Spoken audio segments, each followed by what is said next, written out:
Chapter 149. After Ilya said those words, the atmosphere changed. How should she put it?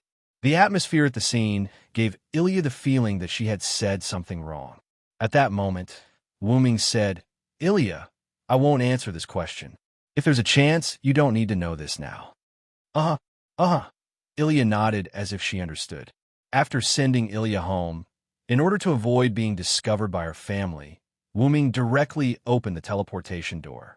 Then, after saying goodbye to Ilya, Wuming directly brought Mayu back to the Shoayu mansion through the teleportation door. Seeing that Mayu was not calm, Wuming directly opened the teleportation door. "It's okay, Mayu. I'll take care of everything." Wuming comforted Mayu. "No, brother Wuming, let us take care of it together. I have the ability now." Mayu looked at Wuming with a determined face. Wuming was stunned, then smiled. Stroking Mayu's head, Wuming said, "I know. Go to sleep first. Collect the class cards first, then think about other things. After that, I'll collect the class cards with you." Mayu nodded obediently. After Mayu fell asleep, Wuming came out of the house. "Then, Master, are you going to collect the class cards?" Kalis asked as the golden-green dragon horn flashed. "There are only 2 class cards left. Apart from Assassin Mayu and Ilya, they can't deal with Berserker." Wuming continued. "They were almost wiped out when facing Saber, not to mention Berserker, whose sacrifice's rationality greatly increased. Then, do you need to train Mayu and Ilya?" Kalis asked. Wuming thought for a moment, then said, "You could do a small amount of training first, and then do a large amount of special training after you collect all the rank cards." "Yes, Master." Wuming sat in the courtyard, looked at the moon, and fell into deep thought. The next day, after Wuming sent Mayu to school, Wuming took advantage of the time when he was back and went to a coffee shop. Walking into the coffee shop, Wuming ordered a cup of coffee.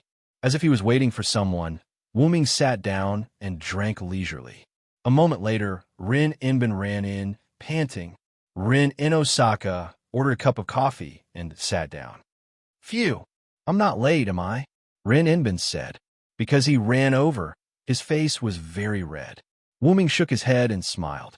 "It doesn't matter if I'm late. After all, I have plenty of time." At this time, Livia casually walked into the coffee shop, elegantly ordered a cup of coffee, walked to Rin Inbin's side, sat down, and drank leisurely. Although the two of them didn't like each other, they were facing a heroic spirit. When they had a common goal, the two of them could still work together. The two of them calmed down and looked at Wuming. "Okay, now it's time to talk about your problem," Rin Inbin said. "I have a rank card," Wuming suddenly said. "What?" Rin Inbin and Livia exclaimed in shock. The sudden voice caused everyone in the coffee shop to look over. Rin Inbin and Livia looked at the others with an apologetic smile. Then, Rin Inbin and Livia calmed down and looked at Wuming again. "You have a rank card? What's going on?" Livia asked. "Yes, aren't there only 7 rank cards?" Now, Leyline shows that there are 2 remaining cards that haven't been recycled. Rin Inbin also asked. Wuming calmly took a sip of coffee, then said, "There are more than 7 rank cards, and I have a self-conscious rank card. Before you came to Winterwood City, the previous rank card recycler entered my mirror world and wanted to recycle me, but she didn't succeed. After that, I reached an agreement with Zelik, and I stayed in Winterwood City." Although Wuming said his origin, Wuming hid a lot of things. "So, can you tell us what your rank is?" Rin Inbin asked, but he seemed to be very careful. After all, this was also considered as information gathering. "Caster," Wuming said directly without hesitation. "Caster," Rin Inbin and Livia repeated in a strange way. Rin Inbin and Livia thought that Wuming was a lancer. After all, last night, Wuming used a white spear to fight against Saber, who was known as the best rank, and he slightly suppressed Saber. Such an existence turned out to be a caster. "I don't need to hide it from you. The reason why I hid it from the Magic Association is that I hate trouble," Wuming said. Rin Inbin and Livia weren't stupid enough to ask, "Aren't you afraid that we will spread your existence?" The other party was a heroic spirit's clone servant, and he was also a caster who was good at magic.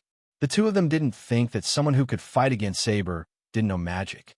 Moreover, the other party was a caster, Maybe his magic was better than his martial arts. I won't ask about the matter between you and Meiyu. I just want to know if you can really love Meiyu. Livia asked. Wuming smiled at this, as if he was ridiculing her, but also as if he was helpless. If even I don't love Meiyu, then no one in this world will love her. Is that so? I understand. Livia heard the feelings in Wuming's words, which wasn't something that a hypocrite like him could say. Then, Rin Inbin also began to ask, I won't ask about your relationship with Ilya. I just want to know if you will continue to help us recover the rank cards. Rin Inbin said, Of course, the next 2 rank cards are a bit too disadvantageous for you. I will be responsible for assisting you. Wuming replied, Indeed, Assassin and Berserker are indeed very disadvantageous for us now. Livia analyzed, Assassin who specializes in assassination, Berserker who sacrifices his rationality to increase his attributes. Why are these servants so difficult to deal with? Rin Inbin complained. Moreover, the mirror world will shrink due to the continuous recovery of rank cards. If Berserker is the last to be recovered, then the mirror world is likely to become abnormally narrow. If Assassin is the last to be recovered, then it will be advantageous. Then that's it for now. I will find time to train Meiyu and Ilya. After drinking the last sip of coffee, Wuming left the coffee shop. Livia also finished her coffee, put down the cup, and then very elegantly said to Rin Inbin, Then I will also leave first. Rin Inbin, I don't want to continue to see your face. Rin Inbin angrily looked at Livia leaving the coffee shop, regardless of the temperature of the coffee, and finished it in one gulp. Really? Do I like to see your face that much? Rin Inbin said. Waiter, the bill. Rin Inbin said. Hello. This is the bill for the 3 of you. Please take a look. The waiter handed a bill to Rin Inbin. Then, Rin Inbin's expression was painful as he paid the bill. Chapter 150. In the afternoon, Wuming arrived at the entrance of Sui Kun Garden Academy's primary school and waited quietly. There were parents, older brothers, and sisters all around waiting for school to end. After waiting for a while, the bell rang, and the originally quiet school became lively. Primary school students walked out one after another. After waiting for a while, Meiyu and Ilya walked out. As Wuming had told Meiyu to bring Ilya over after school, Ilya, who originally wasn't going the same way as Meiyu, walked together with Meiyu. Brother Wuming. Meiyu called out to Wuming and quickened her pace. Big brother. Ilya waved her hand and also quickened her pace. Meiyu, Ilya, how was it? Did you have fun today? Wuming crouched down and asked the two. Amen. I had a home economics class today. I specially prepared a cake for Brother Wuming. Meiyu said as she raised the small box in her hand and showed it to Wuming. Then I have to give a good try. Meiyu's cooking will definitely be very delicious, Wuming said with a smile. Ilya was not to be outdone. She raised the box in her hand and said, I also made it. Although it might not look as good as Meiyu's, the taste won't be bad either.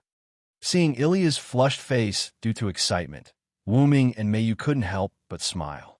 Then, Ilya, did you have good class? Wuming asked. Hey.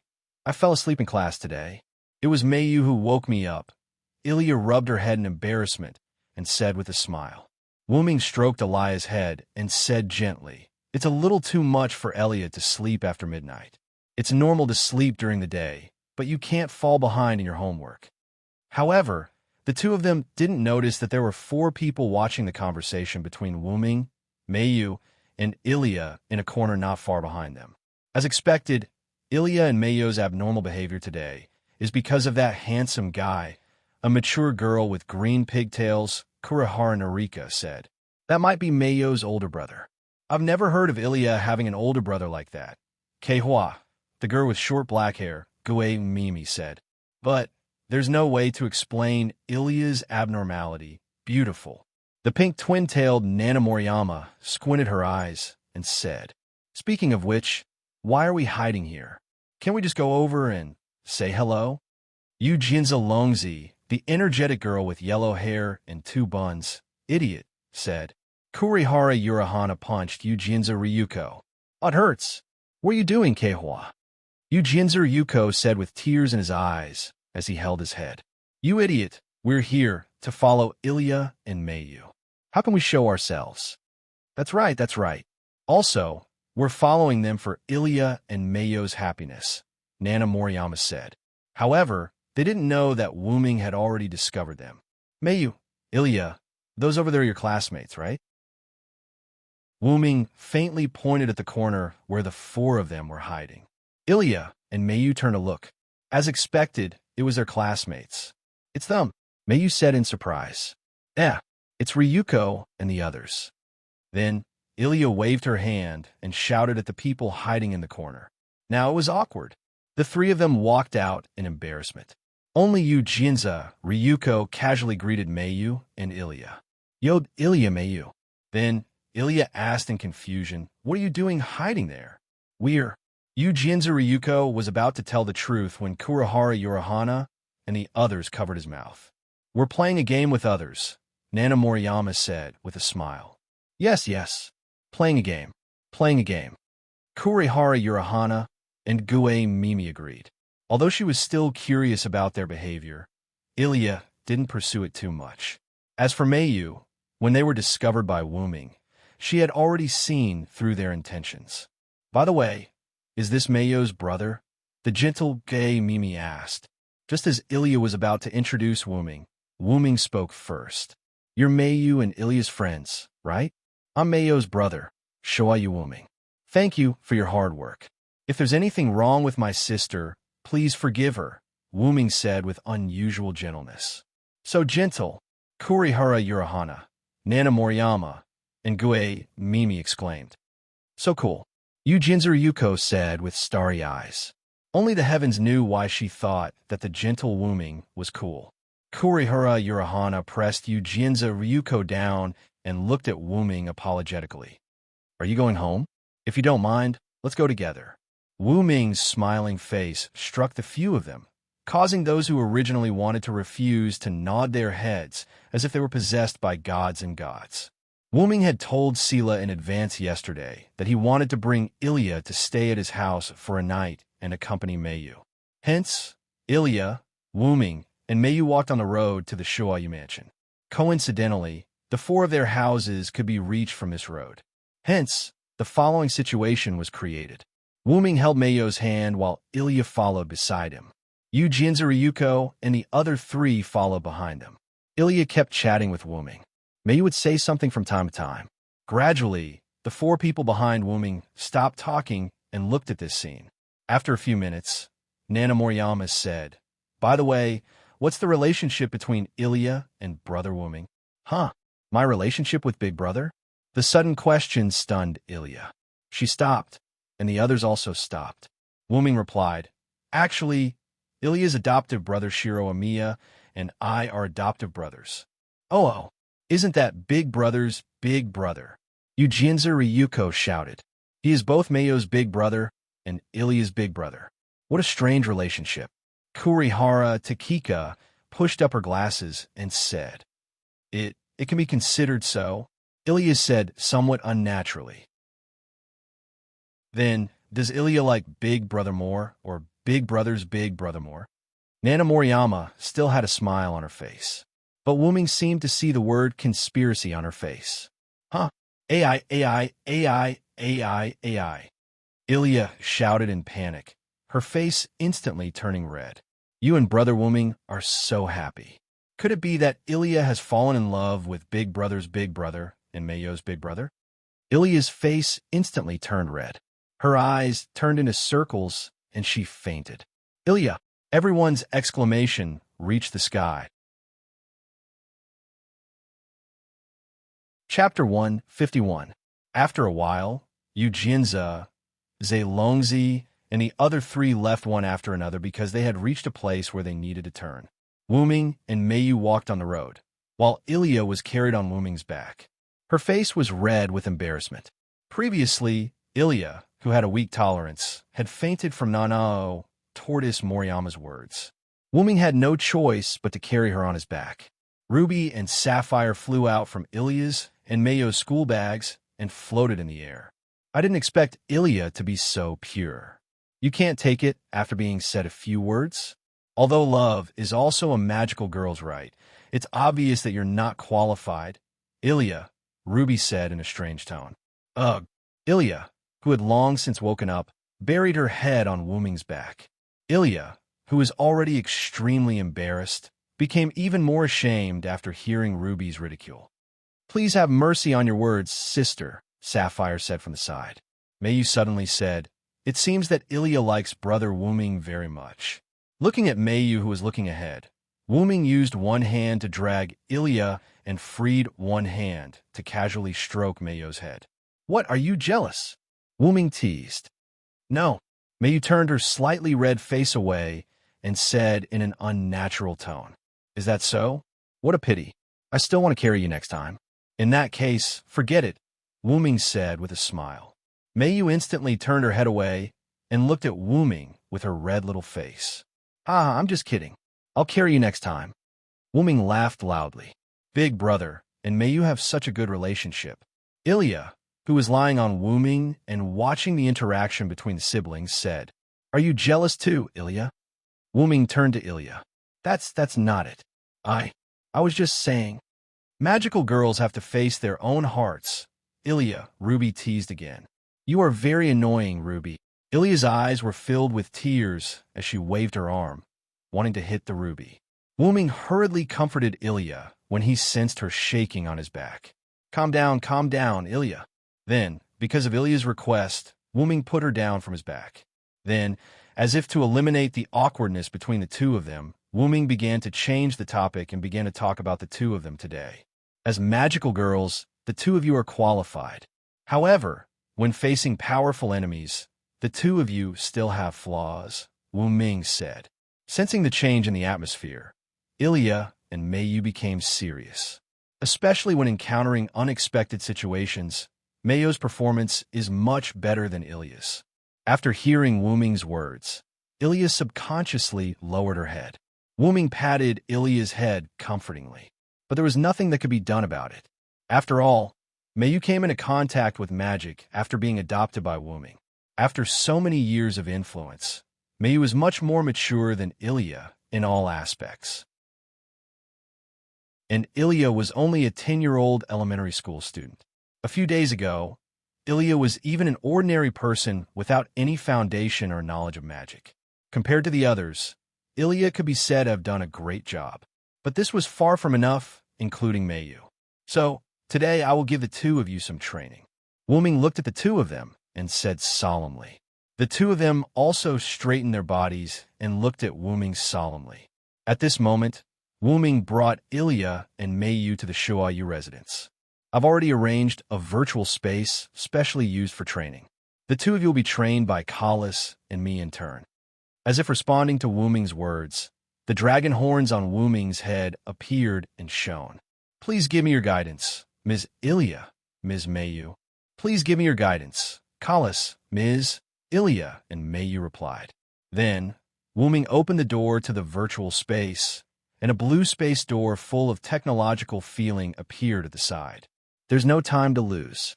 Let's begin. Ilya and Mayu walked into the space door, and so did Wuming.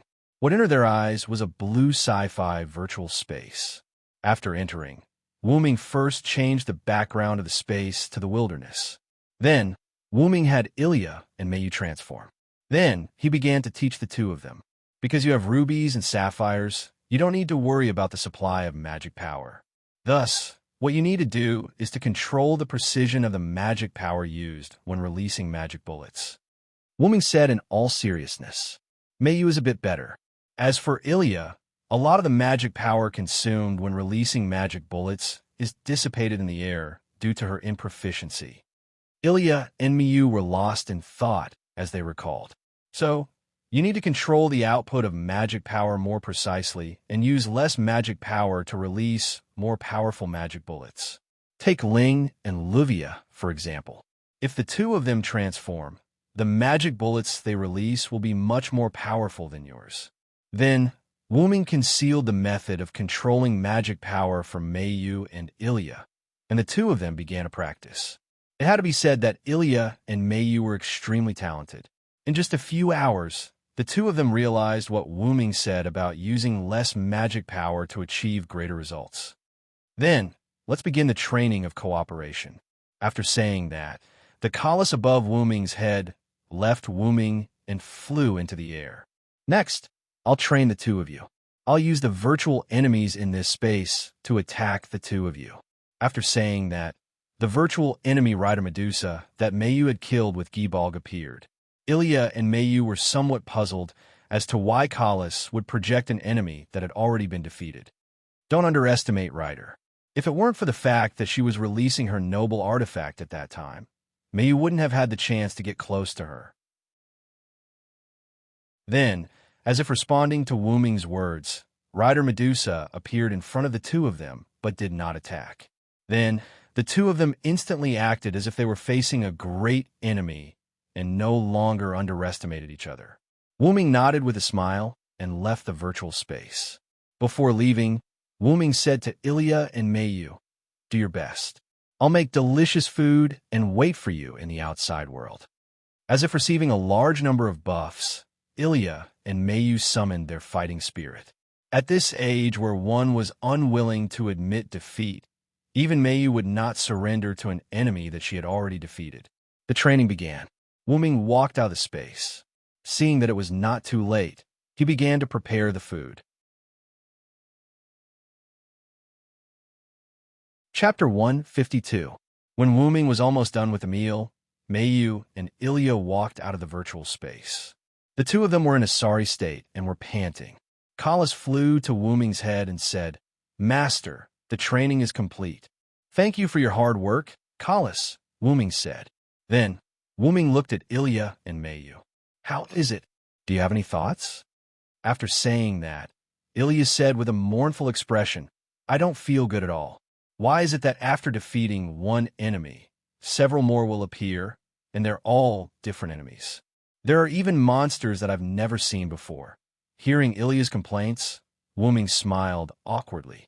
Then, Wu Ming quietly asked Colossus, "Didn't you lighten the training, Colossus?" "I set up the limit training according to Miss Ilya and Miss Mayu's current strength, Master," Colossus said calmly. "That's good too. Sweat more during normal times and bleed less during wartime." Then, Wu Ming patted Ilya's head and said, "All right, Ilya, hurry up and clean up your body. I've already made delicious food. If you don't eat it, it'll get cold." That's right, that's right. Ilya, look at Mayu. Why are you still complaining?" Ruby complained. Ilya looked at Mayu, who did not complain, and sighed. "Mayu is really strong. She doesn't miss me at all." Only then did Ilya realize how perfect Mayu was. Be it mathematics, art, housekeeping, or sports in school, she was perfect. She was a perfect superhuman. Moreover, she was much more mature and stable in combat than her. Ilya could not help but think that if Big Brother did not appear when Saber appeared, not to mention Mayu, she might. No, she would definitely panic. After hearing Ilya's words, Mayu shook her head and said, "It's not like that, Ilya. I also envy Ilya. She has an ordinary life and can go to school happily every day. She has friends who care about her. I'm really envious." Seeing Mayu like this, Ilya was at a loss. Then, she reacted and held Mayu's hand. "Mayu, you have everything now. You have to be happy." Mayu looked at Ilya's smiling face, then looked at Wu Ming, who was smiling at him. The corners of Mayu's mouth curled up, then he nodded heavily. "Okay, all right, the food is really getting cold," Wu Ming said. "Ah, Big Brother's delicious food, I'm coming." Wait, Ilya." Seeing Ilya pulling the flustered Mayu into the house, Wu Ming helplessly smiled and shook his head. After eating dinner and resting for a while, Wu Ming let Mayu and Ilya go to sleep. "After all, you have undergone special training and will have to retrieve your class cards later. It's better to sleep first," Wu Ming said. Because the virtual space set up by Wu Ming could control the time, it looked like Mayu and Ilya had trained for a few hours, but in fact, they had trained for 3 times the time in the outside world. "Then, let's first prepare the things to deal with Assassin," Wu Ming said to Colossus. "Yes, Master." The large-scale detection magic circle is beginning to be established. After answering, Colossus began to emit light. Collis was establishing a mobile magic circle that could detect with her as the center. For Assassin, who had her aura blocked, even if she couldn't discover her accurately, she could still detect the general location. As for why they didn't prepare to deal with Berserker, it was because Wu Ming could create Enkidu. Although there was a time limit, Wu Ming's magic supply was enough to support killing Berserker. Soon, it was close to dawn. Wu Ming woke Meiyu and Ilya up. After the two were awake for a moment, Wu Ming directly opened the teleportation door. Wu Ming brought the two to a forest outside Winterwood City. As soon as they walked out of the teleportation door, Wu Ming heard a complaint. "Seriously, you guys are too slow. Did you calculate the time?" Rin Dosaka said. "How rude of us to make the ladies wait." Livia also said, "Well, even if we came early, we could only wait. Besides, Ilya and Meiyu have undergone a qualitative change." Wu Ming said with a smile, "Is that so? To be able to be trained by you, I think Ilya and Meiyu shouldn't be weak now." Livia said. Then, in the early morning, Collis, Ruby, and Sapphire activated the teleportation magic circle. In an instant, they disappeared from where they stood. "World connection complete," Collis said. They appeared in the mirror world. Looking at the dark, empty forest, Rin Enbin said, "No enemies? What's going on?" Wu Ming frowned. Suddenly, Wu Ming pulled out his spear from the golden ripples and stabbed at Ilya. Ilya froze in place. It was obvious that she hadn't reacted yet. "Wait, what are you doing?" Rin Dosaka and Livia exclaimed. Bam! Wu Ming's spear deflected a throwing knife and made a sound of metal colliding. The knife, flashing with purple light, fell to the ground. Wu Ming frowned and said, "Poison." Then, Wu Ming swung his spear and looked around. He said to Ilya and the others, "Be careful, it's Assassin this time." Rin Dosaka and Livia, who had just calmed down, panicked again. After all, an invisible enemy was the scariest. Meiyu patted Ilya's back and comforted her. "Are you okay, Ilya?" Ilya finally reacted and looked at the knife on the ground with lingering fear. She shook her head and said, "I'm fine." Then, Ilya looked at Wu Ming, who was looking around with a serious expression. Big brother. After all, it was a class card incarnation without intelligence.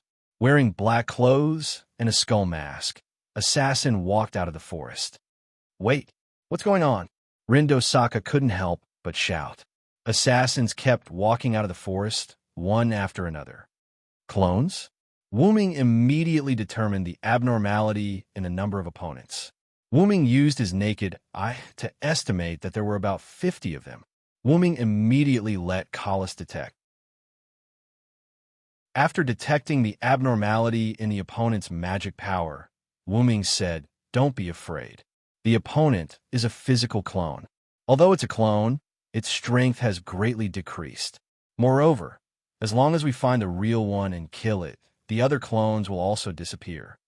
At the same time, he also patted Ilya's head, who had lost her fighting spirit. "It's okay, Ilya. I'm here."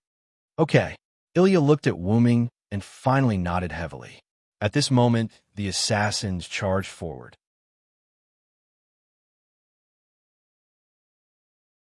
Chapter 153. The moment the other party rushed forward, Wu Ming said a few words and rushed forward as well. "Take care of yourself." Wu Ming dashed into the assassin group and started a massacre. None of them could withstand Wu Ming's attack. Wu Ming did not win in terms of strength, but in terms of technique. Wu Ming, who did not have high stamina, attacked Assassin with a speed and technique that they could not react to. Rin Enbin and Livia stood back to back with gems in their fingers as they fired at the assassin group that was surrounding them. Ilya flew into the sky. As Meiyu had returned the flight pendant, Meiyu was using her own method to stand in the sky. The two of them continued to fire magic bullets at the assassin group. The two of them had completed the special training, and the magic bullets that they fired were enough to destroy the assassin's clones in one hit.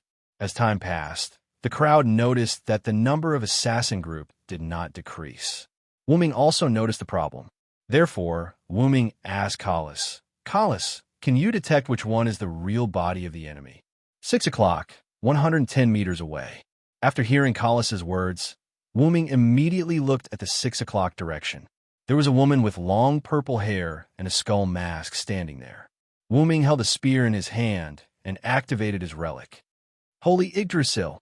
Wuming used his relic to activate Yggdrasil and charged towards the purple-haired woman with a spear that pierced through everything. Puffed. The godly spear pierced through Assassin, and the sound of flesh being pierced through could be heard as it pierced through the ground. It was as if the pause button had been pressed as the other assassin stopped moving. The assassin that was pierced through by Wuming's relic turned into a card, and the other assassin clones disappeared. Wuming extended his hand, and Yggdrasil returned to his hand. Wuming walked up to the assassin card and picked it up. Then, Wuming turned to the others. Let's go. Rin and Osaka and the others were dumbfounded. After leaving the mirror world, Wuming still used the old method of rock, paper, scissors.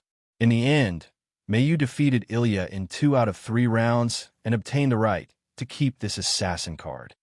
Since there's only 1 card left, let's take a break, Wuming said. Since Wuming had taken back the more difficult saber and assassin cards, Wuming still had some influence, so Rin, Inbin, and Livia didn't say anything. After all, Zelik had given them 2 weeks, and 1 week had not passed yet. Actually, Wuming had another idea for letting Mayu and Ilya rest. The mirror world would continue to shrink as the profession cards were taken back. Now that there was only 1 profession card left, its mirror world would definitely not be large. Most importantly, the last class card was a Berserker class card. Silent Wonder didn't have the confidence to bring Ilya and the others to retrieve the Berserker class card when even Saber's team could be wiped out. Even if Mayu and Ilya had accepted and completed the special training, Wuming didn't dare to be careless. Moreover, Wuming had a special feeling. It was like a natural enemy, just like the black mud that Julian used before.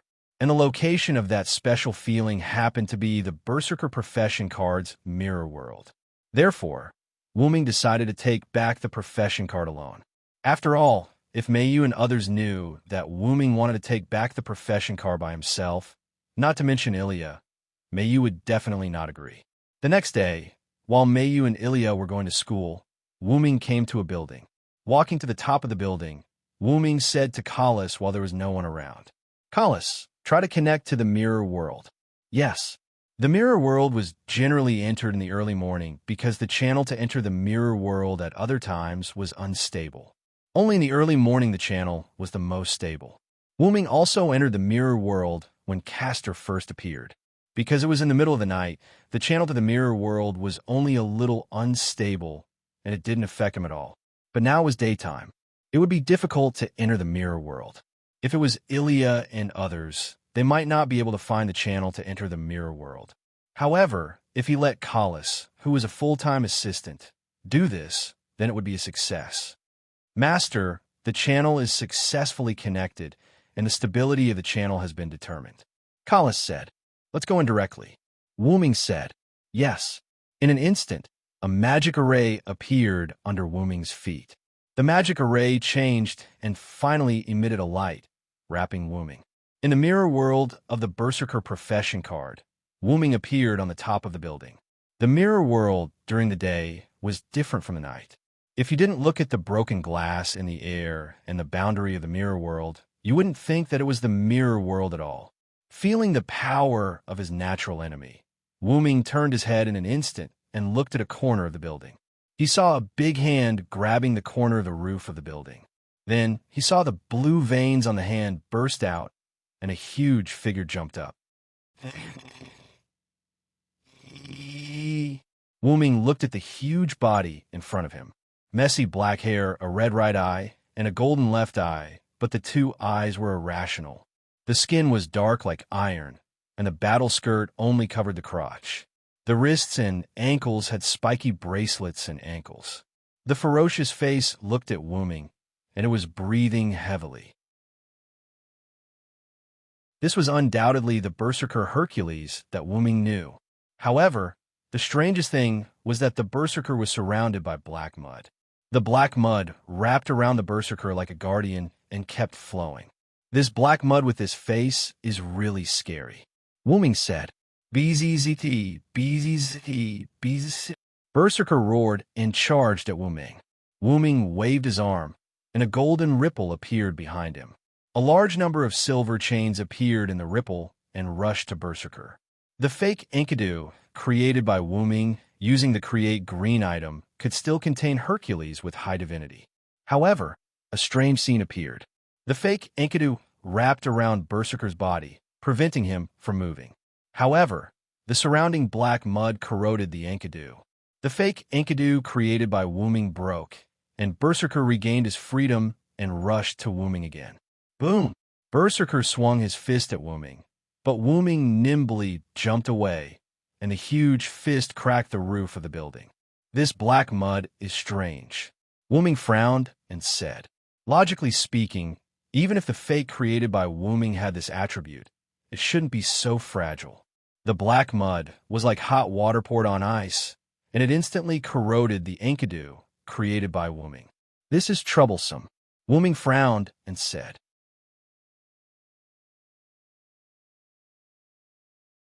Chapter 154. The empty building was riddled with holes at this moment. From an architectural point of view, the building was no longer able to support itself, but for some unknown reason, it continued to remain standing. The color of the sky gradually turned orange-red, and the sun had set. Flagelak, sword of the war god. Berserker, whose body was red, fell to the ground with a thud. A ray of light pierced through his chest, leaving a big hole in his chest. Berserker turned into a card and fell to the ground.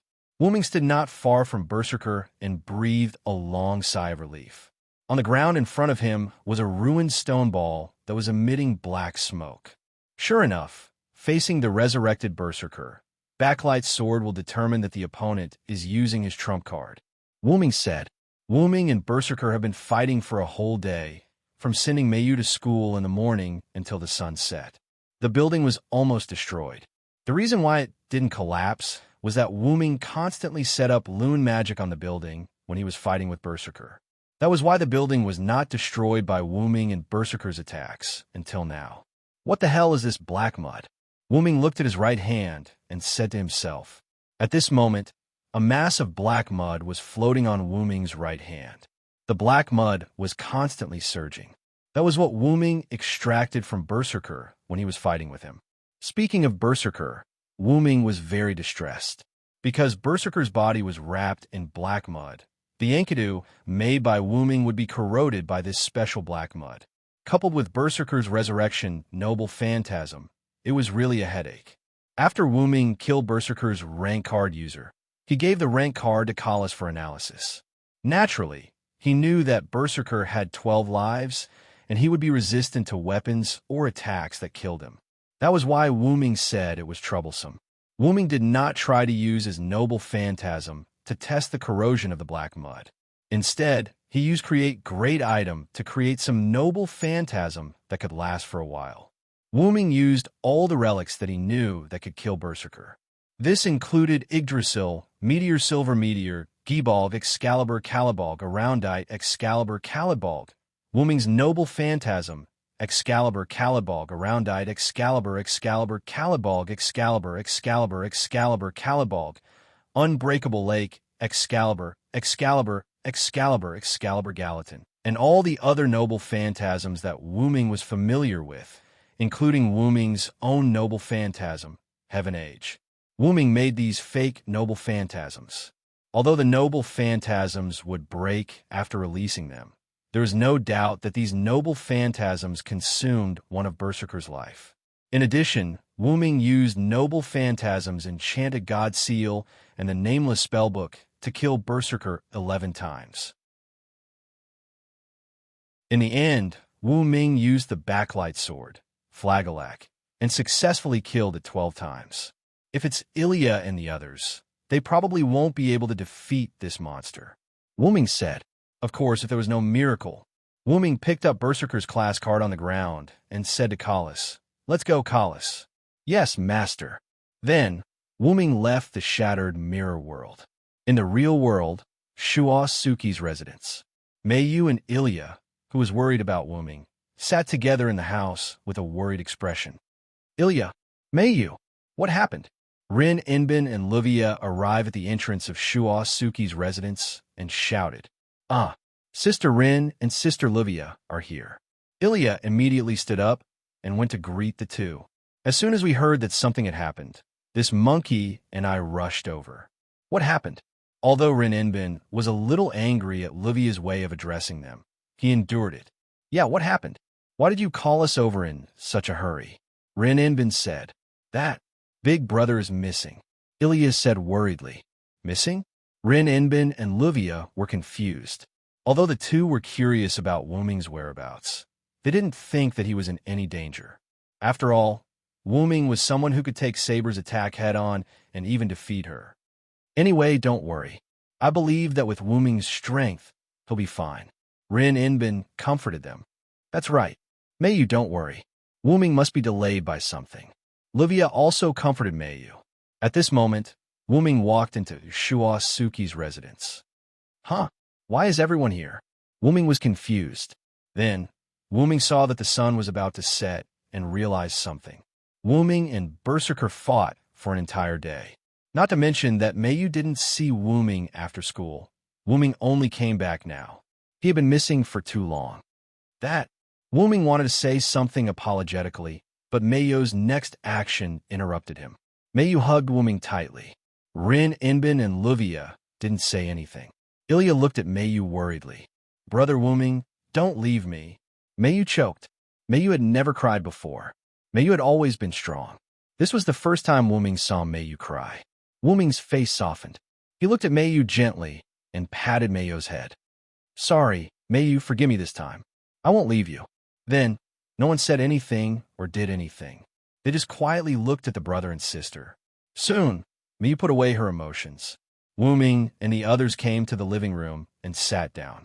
Wuming took out the Berserker class card and put on the table. "This is the Berserker class card." Rin Inbin and Livia were confused. "You entered the mirror world during the day?" Wuming nodded. "Kalas has the ability to enter the mirror world during the day. I knew that Berserker wasn't someone you could deal with, so I entered Berserker's mirror world alone." Rin Inbin nodded in agreement. After all, Silent Wonder had admitted that he had fought with Berserker for an entire day. If Silent Wonder, who had easily defeated Saber, was troubled by Berserker, the result would be obvious if Rin Inbin and the others were to retrieve Berserker's class card. "Brother Wuming, are you hurt?" Mayu looked at Wuming cautiously. Wuming smiled and patted Mayu's head. "Although the process was a bit difficult, I was not hurt. Besides, I am a servant. If I am injured, I can naturally recover by replenishing my mana. Brother Wuming, I will help Brother Wuming when he is injured," Mayu said firmly. Wuming was stunned for a moment. Then he remembered that he didn't seem to have told Mayu how to replenish a magician's mana. "I could do it too. I can also help Big Brother if he lacks mana." Rin, Inbin, and Livia looked at Wuming as if they were looking at a scumbag. "Scumbag, you won't even let go of a primary school student. Scumbag, you won't even let go of your own sister." Wuming helplessly touched his forehead and sighed. "Please let me explain."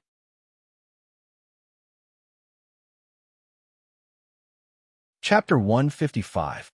After Rin and Osaka and Livia secretly told Ilya and Mayu about Magician's mana replenishment, the two little Lolas blushed like a monkey's, but, "No, Brother Wuming, I didn't mean that, I didn't know."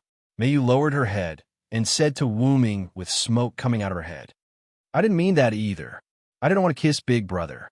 Ilya was even more thorough and shouted with a red face.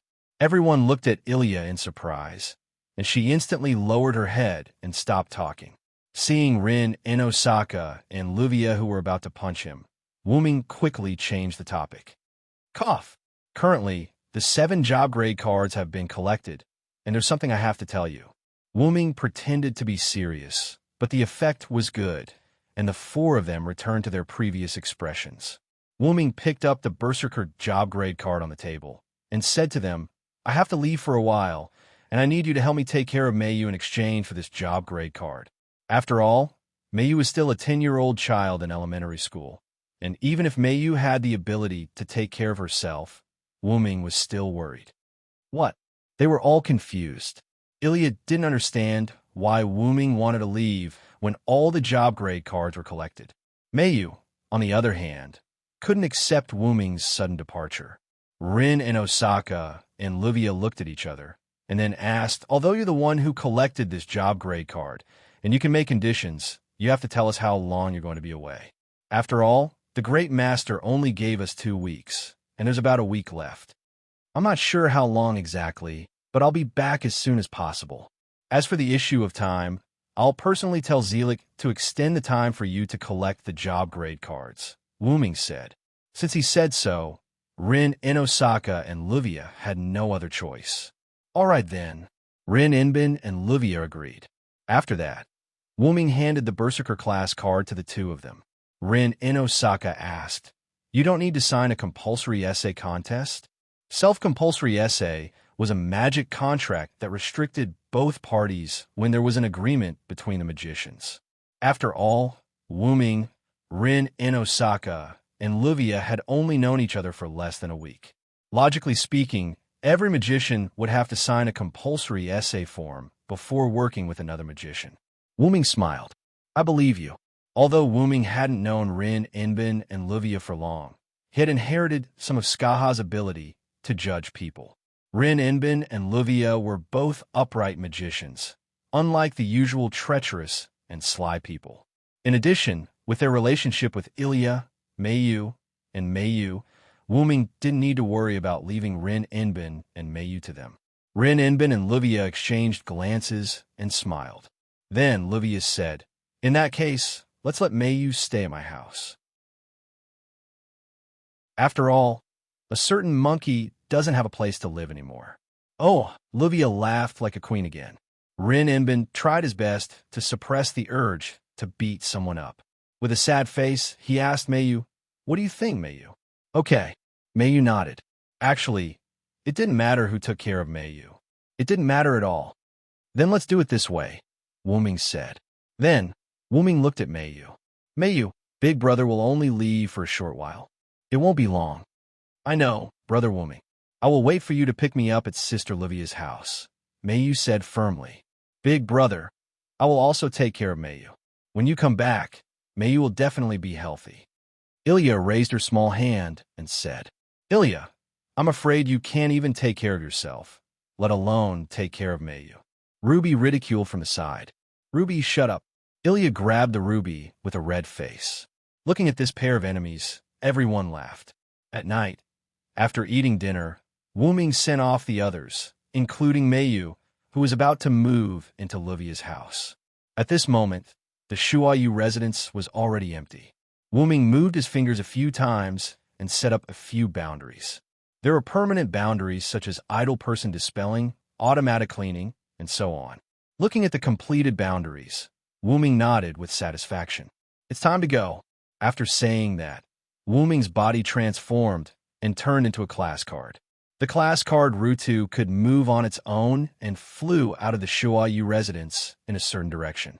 In the Shape Moon world, inside the origin, a huge dragon silhouette was sleeping. After an unknown amount of time, Rutu's consciousness awakened. The huge dragon silhouette opened its eyes and its body began to move. As the dragon silhouette's body moved, the originally pitch-black dragon silhouette instantly glowed and revealed a pure and holy dragon body. Wu Ming felt extremely comfortable after Ruta's body was unlocked. So this is the true way of the origin dragon's growth, the huge white holy dragon muttered to itself. Wu Ming felt completely different from before and understood what he had to do next. Originally, Wu Ming wanted to use the 2 restraints of the Shape Moon world to search for the origin of the black mud. However, the 2 restraints told Wu Ming that the black mud came from the Shape Moon world's origin. It was a foreign substance that flowed into the Shape Moon world's origin from the inside of Wu Ming's origin, a unique kind of evil of this world that was created when it fused with the evil of this world. Even the 2 restraints couldn't figure out the origin of this substance. After knowing that his current exploration was fruitless, Wu Ming decided to go to other worlds to find the answer himself. Before that, Wu Ming also asked the 2 restraints to not take too long when he returned to Mayu's world. For the two restraints who controlled countless parallel worlds of the shaped moon, this was a simple matter. After everything was prepared, Wu-Ming flew out of the origin and entered a space-time tunnel that connected countless dimensions. Wu-Ming once again entered an unknown world. In a certain world, in a mysterious realm, a young girl looked at a certain place and said, "Ah, where's the special outer god?" In the outside world, in Italy, Sardinia, a ripple appeared in the air, and a huge white dragon shadow appeared. The dragon's ruby-like eyes looked at the sky, a bit confused. "I don't feel the existence of the origin. Is this a new world?" The origin that Wu-Ming spoke of was a unique source of magic in the air of the shaped moon world.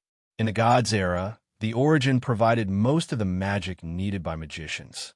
Therefore, the magic of the gods' era was unmatched by modern magicians after the origin's disappearance. The world that Wu-Ming came to was similar to the world that Wu-Ming went to before, where the origin did not exist. Therefore, Wu-Ming concluded that there was nothing unknown in this world. Wu-Ming looked at the ground and found that he was in the air above a large island. At that moment, a strange phenomenon appeared.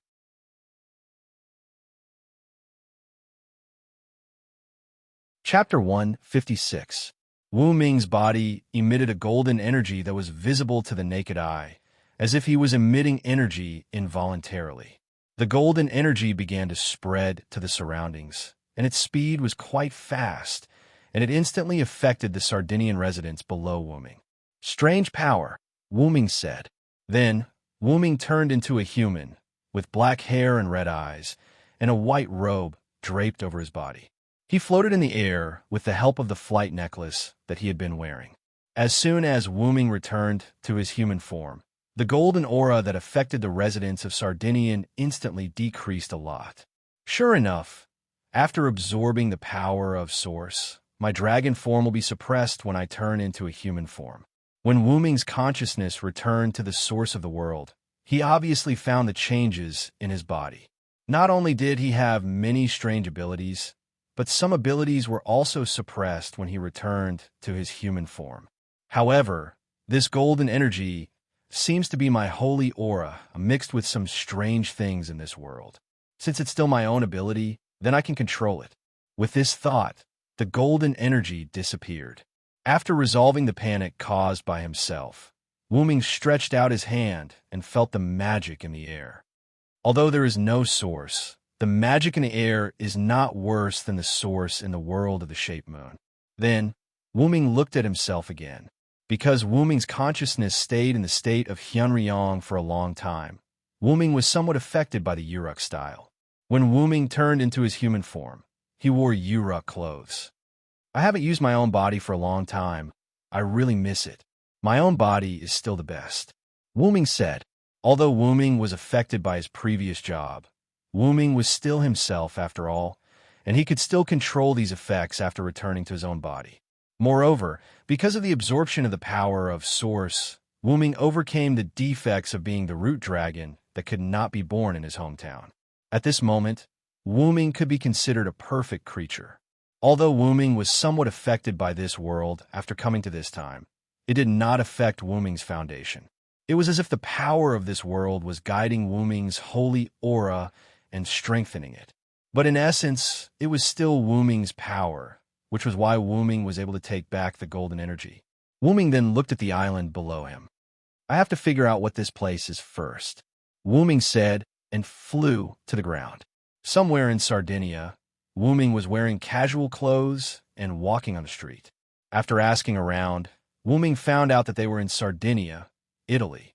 Looks like this is also a hidden and mysterious world. Wu-Ming felt the existence of magic from certain places and people, but other than that, it was just like an ordinary world. Walking casually, Wu-Ming looked at the foreign streets. Suddenly, Wu-Ming saw a purple-haired young man, and the young man was also looking at Wu-Ming. Wu-Ming narrowed his eyes. He could feel that the young man in front of him had a huge amount of magic in his body, and he did not look like an ordinary magician at all. The young man smiled at Wu-Ming and then left. The other party's existence is somewhat similar to a servant. Wu-Ming judged. Then, Wu-Ming shook his head. Sure enough, I have to find a magician to ask about the situation of this world. Then, Wu-Ming also walked in another direction. Suddenly, a pedestrian next to Wu-Ming asked Wu-Ming, "Sorry to disturb you." Wu-Ming turned to look at the person. Black hair, blue and white coat, black pants, a good-looking oriental face reflected in Wu-Ming's eyes. The other party was holding a slate in his hand, which was full of magic. Obviously, it was a magic book. Wu-Ming, who has rich knowledge, could clearly see that the other party was using Japanese English. After judging that the other party was Japanese, Wu-Ming directly asked in Japanese, "What's the matter?" The other party was obviously stunned for a moment, and then said in Japanese, "Great, I didn't expect Mr. Wu-Ming to speak Japanese. My name is Kusanagi Defender. I want to ask for directions." Wu-Ming immediately said, "I'm sorry, Mr. Kusanagi, I'm not a local. If you want to ask for directions, I can't help." Kusanagi Defender was stunned for a moment, and then said, "Ah, that's it. Then I'm sorry to disturb you. Goodbye." "Goodbye." Wu-Ming and Kusanagi Defender returned the greeting to each other. Just when Wu-Ming was about to turn and leave, a female voice came. "You over there, give me the magic book in your hand." Wu-Ming and Kusanagi Defender looked at the source of the voice at the same time. A beautiful woman was reflected in Wu-Ming's eyes. She had long blonde wavy hair, a red dress, white stockings, and red high heels. She held a knife in her hand and pointed it at Wu-Ming and Kusanagi Defender. "He's looking for you." Wu-Ming stopped his footsteps and said to the Kusanagi Protector Hall while standing still, "What? Looking for me?" Kusanagi Defender said in a panic. "My name is Erica Brantley. The one next to you is right. It's you, the one with the grimoire." The girl who called herself Erica was still pointing her knife at them. Wait, what magic book? I don't know what you're talking about." Kusanagi Defender was puzzled. At this moment, Wu-Ming suddenly looked somewhere. Wu-Ming's sudden turn also made Kusanagi Defender and Erica look in the same direction. A huge beast shadow arched up from the ground in an instant, and everything it touched was shattered. It was a huge red-eyed wild boar.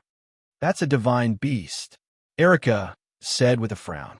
Then Erica said to Wu-Ming and Kusanagi Defender, "Hurry up and take shelter." With that, Erica dashed onto the roof of a car in one swift step. "Yaliana," Erica said to the maid who was driving the car in the car. "Yes, Miss Erica." Yaliana started the car in an instant and ran with Erica toward the huge wild boar. "What the hell is going on?" the Kusanagi Protector said to himself calmly. Wu-Ming smiled and then said, "You don't need to know this. You'd better take shelter." After that, Wu-Ming strode in the direction of the wild boar. "Hey, let's take shelter together," Kusanagi Defender said worriedly. Wu-Ming was a little surprised. Wu-Ming did not expect this guy to be so calm. "You should go by yourself. I don't want to miss a guy who seems to know a lot of things." With that, Wu-Ming suddenly jumped and moved toward the wild boar along the building. Kusanagi Defender could not believe his eyes and rubbed them violently. "Hee, I think I'd better take shelter."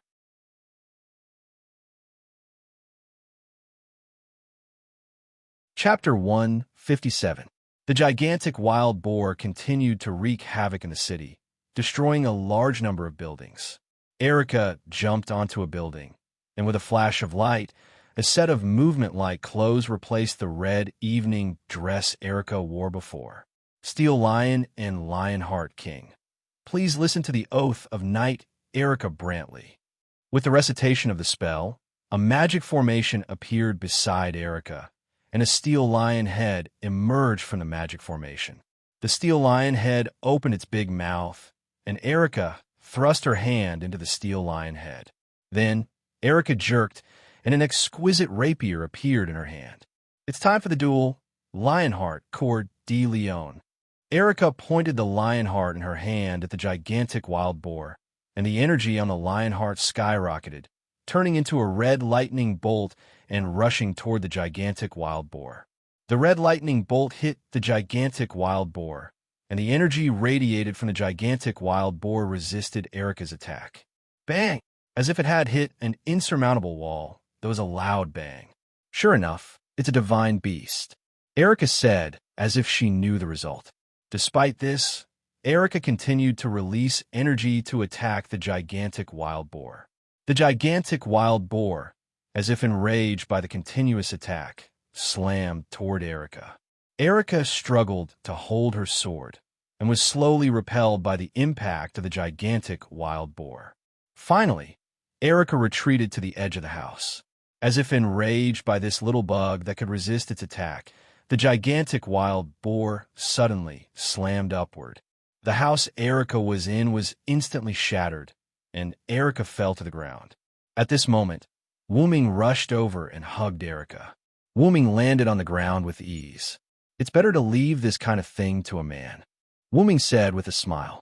Erica stared blankly at Wu-Ming, obviously unable to react. Wu-Ming put down Erica and then rushed toward the gigantic wild boar. "Wait, that's a divine beast, which ordinary magicians can't deal with." As soon as Erica finished speaking, she saw a scene that she couldn't believe. Wu-Ming jumped towards the giant wild boar and punched it. Boom! The giant wild boar was sent flying upwards. Erica looked at Wu-Ming in a daze, as if she were looking at a human-shaped dragon. It seemed that Erica was right.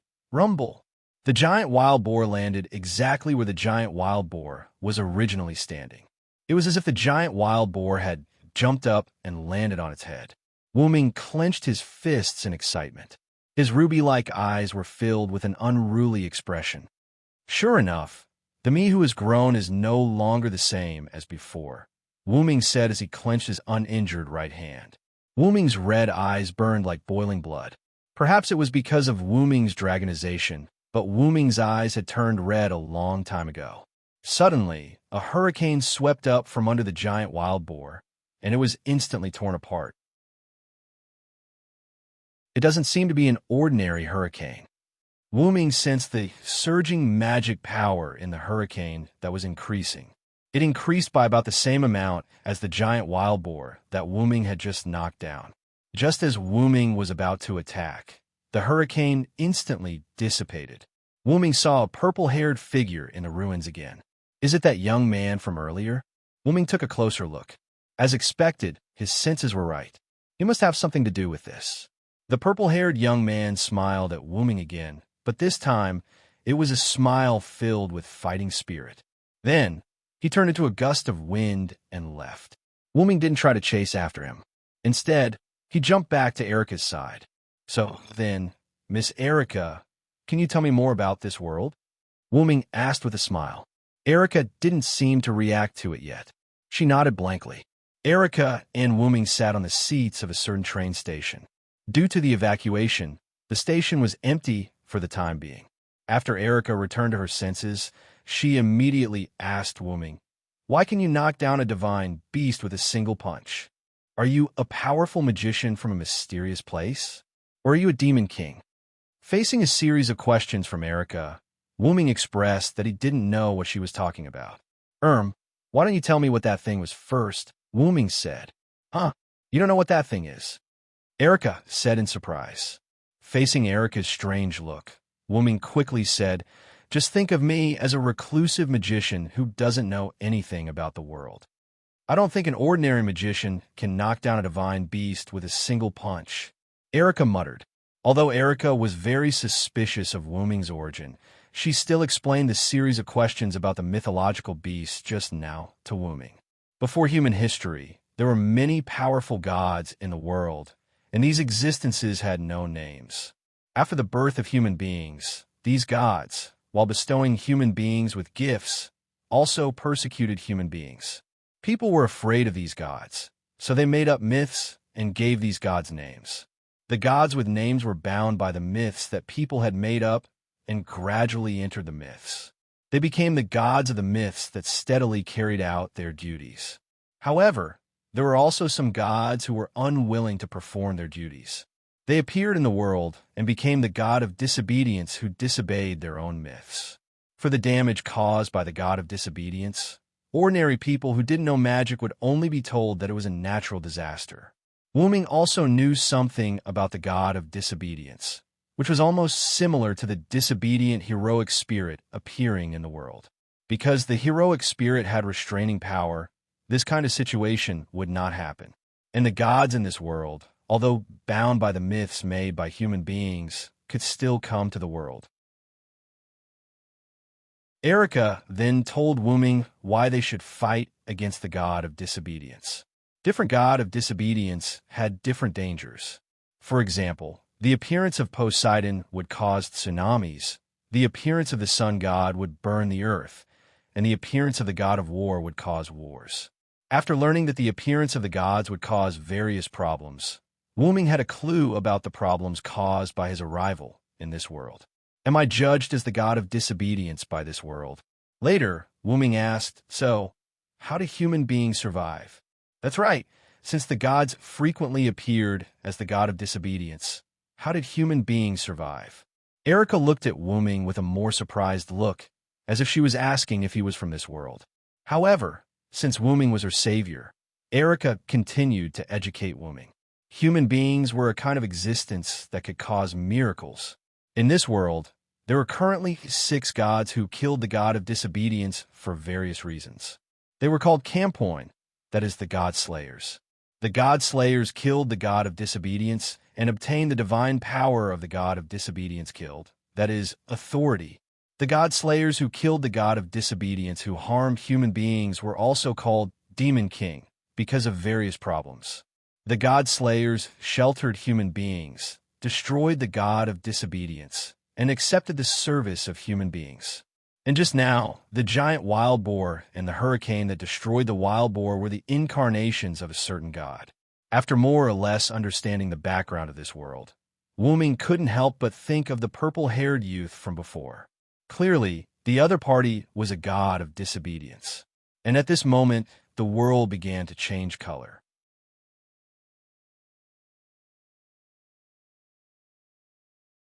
Chapter 158. The sky was instantly filled with dark clouds, and the ground was filled with smoke. It began to rain like a storm. Thump, thump, thump. The ground shook. It was the sound of a giant creature moving step by step. Wuming and Erica looked toward the source of the sound. In the distance, the figure of a giant appeared. The giant's body was several hundred meters tall, and part of the giant's body was covered in a grayish-black ancient armor. The exposed skin and muscles were knotted together, making it seem particularly powerful. The giant's long white beard blocked the giant's nose and mouth, and its 2 white eyes, which seemed to have no sense of reason, hung in the sky like 2 huge copper bells. That's... Erica exploded. She used magic to change into battle clothes and ran toward the giant. Wuming shook his head helplessly and followed. "Stay a moment, God!" cried Erica from behind the giant. Hearing someone calling him, the giant stopped and turned his head to look at the human who had stopped him. "Human, how dare you stand in the path of a god? How bold of you!" The giant questioned Erica with a thunderous voice. "God, you must be the king of Sardinia, Mekhl, who is worshipped by the Phoenicians," Erica said.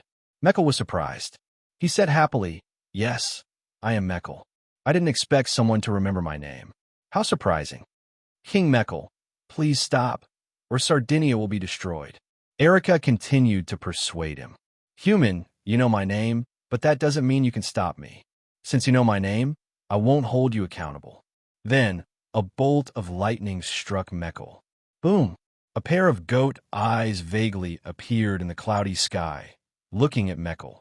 Mekhl blocked the lightning with his arm. "Seems like I have to speed up." With that, Mekhl left.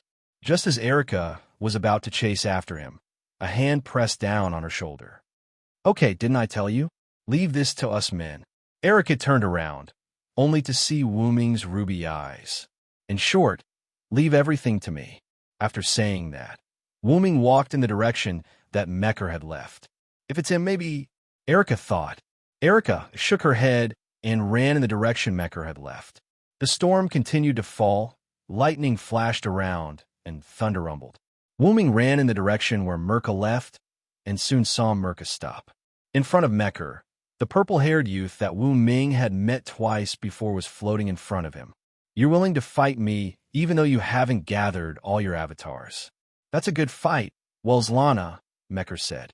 The purple-haired youth, Welslana, smiled faintly and said, I am the undefeated war god, an existence that seeks only one defeat. And now, there are not only two gods like us, King Mekker. It seems that I'm blind. I didn't expect another one of my kind to hide like a human. Mekker immediately turned to look at Wuming. I'm sorry, I'm not a god. I'm just a traveler who has been to many places, Wuming replied calmly.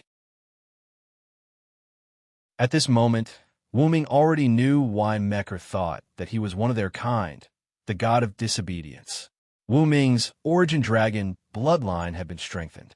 As an origin dragon that could freely travel through all worlds, it could be said that every time Wuming went to a world, the world would give him a new identity. In addition, Wuming had a relationship with King Arthur, the Hero King, and others.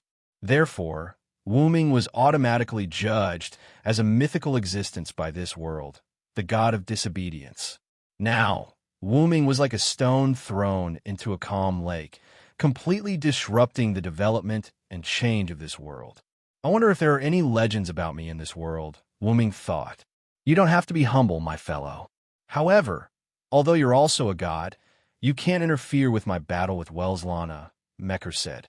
I don't have any objections. I'm only after failure. Even if it's 1 against 2, I'm confident, Welslana said arrogantly.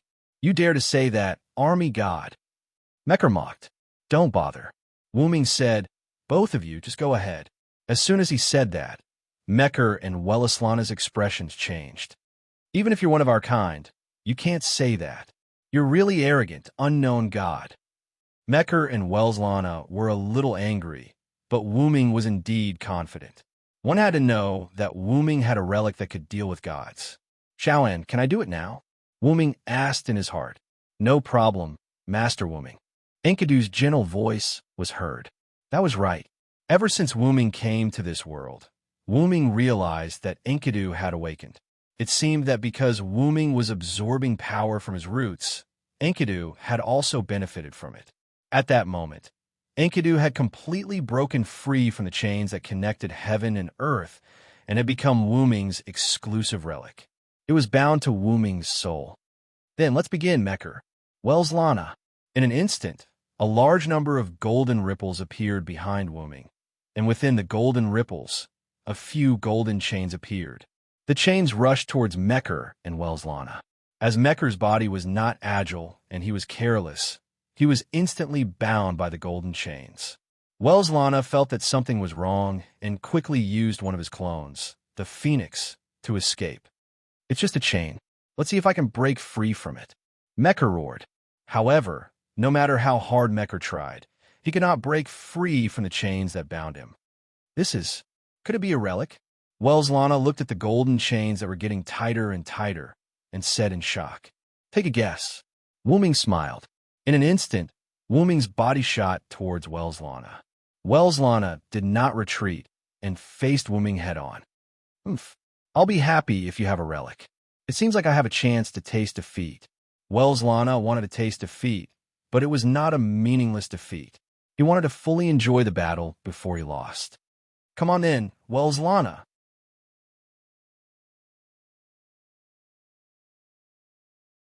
Chapter 159. Wuming and Welslana each stretched out a hand and swung it at each other. Boom! The collision between the fists impacted the surrounding atmosphere, sending out a shockwave, accompanied by a loud noise. After a short separation, Welslana said, You're really powerful. My bull told me that you have such extraordinary power. Is that so? I have more than that. Wuming stretched out his hand, and in an instant, a giant black hole appeared in front of Welslana, and even the ground began to be sucked up by the black hole. Magic strength black hole. What? Welslana was sucked in by the black hole, but Welslana immediately activated his Phoenix mode and escaped from the black hole suction. Magic strength black dragon thunder. In an instant, a black dragon-shaped lightning rushed toward Welslana. Don't underestimate me. Welslana exited his Phoenix mode and used his goat mode. In an instant, a large amount of lightning collided with Wu Ming's black lightning. Boom! The lightning exploded, and it made a deafening roar. Taking advantage of the collision between the two sides, Wu Ming raised his hand again. Magic strength, cardiac mastery. An invisible force spread to Wellerslana's body. Wellerslana spat out a mouthful of blood, and then the injury on his body instantly healed. That was the effect of his goat mode. The advanced spells that Silent Ming used were all learned from the Nameless Spellbook. They were all instant death spells, and they were strengthened by the strengthening spells he learned from the Nameless Spellbook to increase their power. At this time, Meckel's voice came. Even if I'm bound, you can't underestimate me. Unforgivable. Meckel's body was covered with Enkidu, but even so, Meckel still had brute force. He used his body to hit Wu Ming. Flash! Wu Ming's figure instantly moved to the other side of Meckel. Before he could stabilize his body, Wu Ming suddenly turned his body to the side. A golden sword swept past Wu Ming's side, and it cut through Wu Ming's side waist, taking away a trace of flesh and blood from Wu Ming.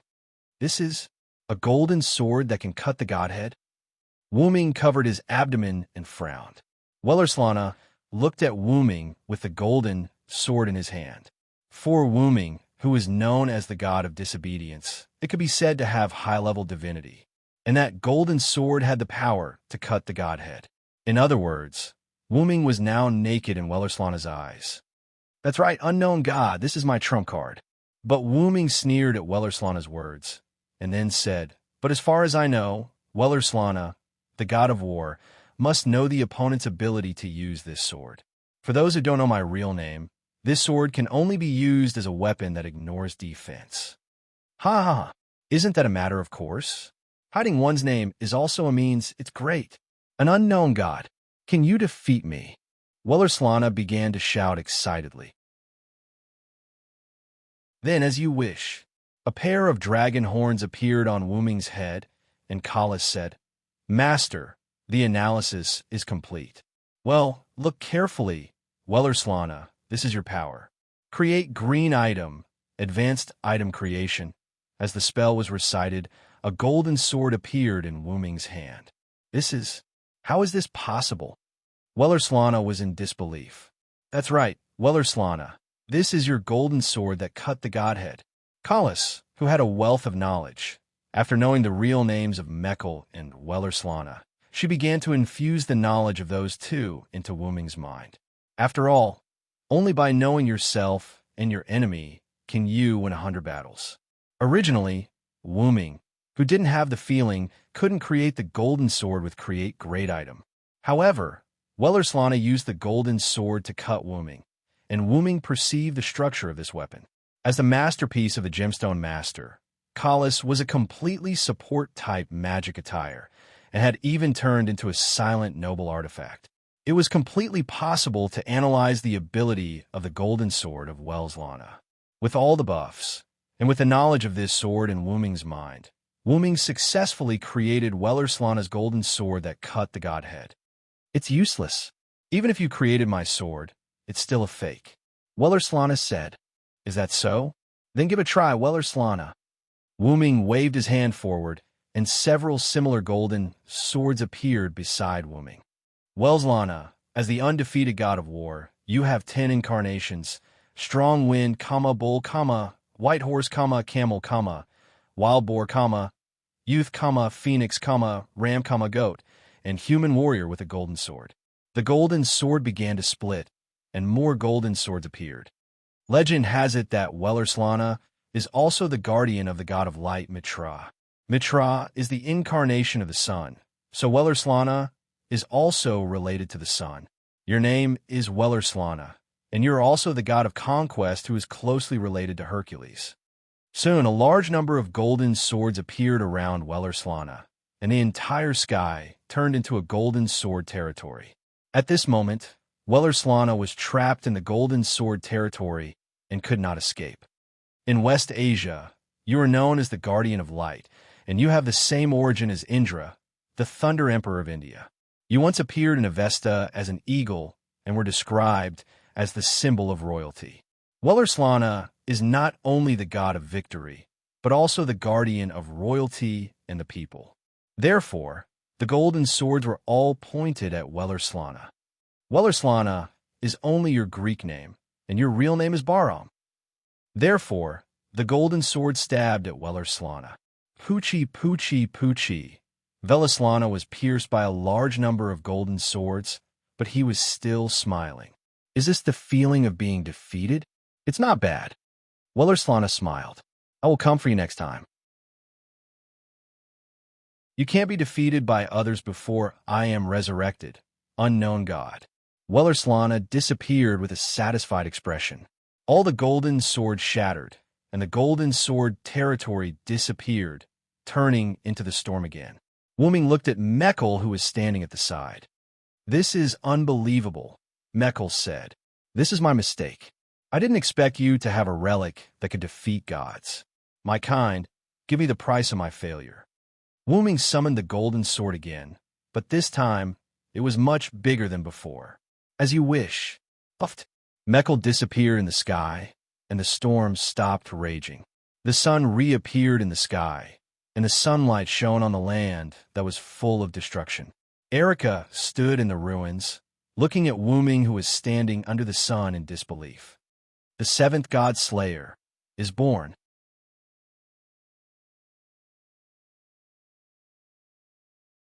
Chapter 160. A week had passed since Wooming had killed Wellerslana and Mekl. Wooming sat cross-legged in a luxurious Western-style room with his eyes closed. Wooming, who had killed the two gods, naturally obtained two authorities.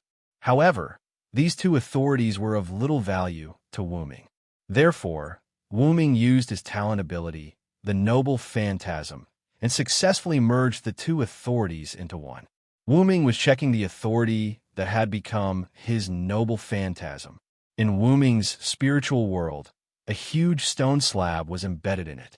The huge stone slab was embedded with 12 small stone slabs. Like a clock, they were evenly distributed in 12 positions. It was just like a clock. In the middle of the 12 small stone slabs, there were two stone pillars, one long and one short. They were like the hour and minute hands on a clock. Dragon Seed, Giant, Warrior, Storm, Annihilation, Flood, Vitality, Cant, Thunder God, Phoenix, Sun, Magician. This was what Wooming's authority looked like after he had obtained Wellerslana and Mekl's authority. Each stone slab was engraved with different scenes, and the position of each stone slab corresponded to each scale on the clock. At that moment, the hour and minute hands were pointing at the small stone slab at 12 o'clock.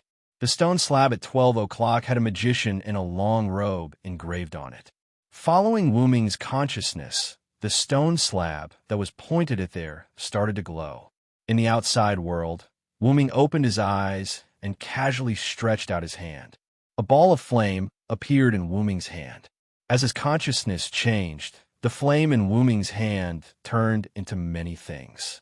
First, it turned into a stream of water, then it turned into a ball of lightning, and then it turned into a purple mist. Wooming cast Yggdrasil's spells one after another, casting them freely. Wooming clenched his hand, and the purple mist disappeared. It seems that Magician has increased my casting speed, Wooming said.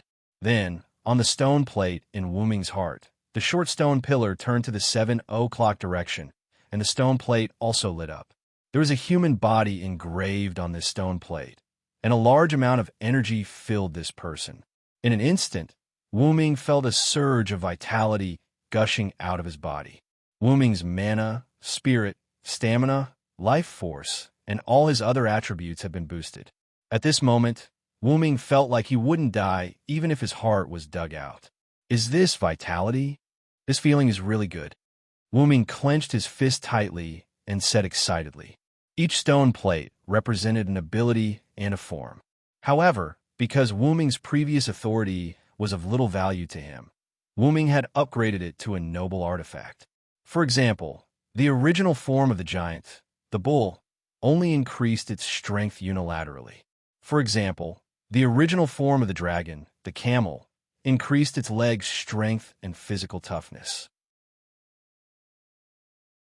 Moreover, All the previous authority required an extremely strange method to activate. The bull required the other party to be strong, the camel needed to be seriously injured, and even the most lethal sun, the original form of the white horse, required the other party to be a sinner. Moreover, each authority could only be used once a day. Meckel's authority aside, Wellislana's authority was undoubtedly of little value. After Wellislana's authority and Meckel's authority merged and upgraded into Wuming's own noble artifact, Wuming completely mastered the authority that was upgraded into a noble artifact. There were no harsh conditions to use it, no useless abilities, and no restrictions to use it. It could be said that any one of the authority could be considered a separate authority. The only flaw was that Wuming couldn't use 3 or more authority at the same time. There were only 2 needles in the stone plate, and he couldn't point to 3 stone plates at the same time. Although Wuming was a little troubled, the authority relic seemed to be set up according to his current body's performance and characteristics. Wuming accepted his fate. At the very least, these 12 authorizations were useful. At that moment, a voice came from outside the door. "King, may I come in?" "Come in," Wuming said. Then, Wuming's door opened, and Erica walked in wearing a gorgeous princess dress. Erica then walked to Wuming and knelt on one knee before Wuming and said, "King, lunch is ready. Please eat." Wuming looked at the beautiful girl who called him king when they just met and recalled what happened yesterday. After Wuming killed Wellislana and Meckel, the storm stopped. As Wuming had already cast a large-scale idler dispersal spell when he came to Wellislana and Meckel, there were no casualties in the battle between Wuming, Wellislana, and Meckel. As for the destroyed land and buildings, Silent Wonder used magic tools to repair them. Wuming still remembered Erica's shocked expression when she saw Wuming take out all kinds of things from the golden ripples behind him. After everything was settled, Erica invited Wuming to the luxurious villa in a very respectful manner.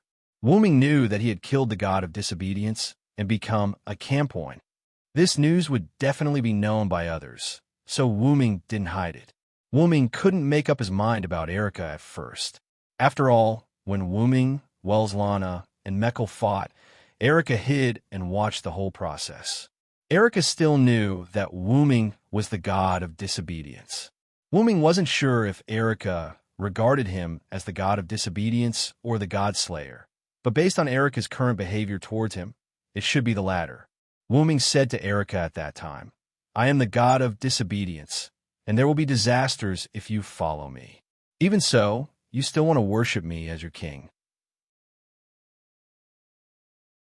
Erica, on the other hand, knelt on one knee, looked up at Wuming with a smile, and said, "I discovered that someone set up a trap to disperse the idlers. I believe in my judgment. A demon king who thinks for the people is worthy of my service." Later, Wuming followed Erica's arrangement and came to a villa in Sardinia where Erica belonged. Erica was summoned by her superior organization. Until the next day, Wuming didn't see Erica until he got up and had breakfast. Until lunch, that is now. What did the other magicians say? Wuming asked suddenly. Erica's body trembled, and then she looked at Wuming. Everyone confirmed the birth of the 7th God Slayer through other God Slayers, and they unanimously decided to worship you as their king. Erica said, "That's right. Erica has been missing for so long because she received a message from her superior organization, Black Cross, and was recalled to the headquarters." Looking at Erica, who was a little nervous, Wuming said, "Let's eat first." "Yes."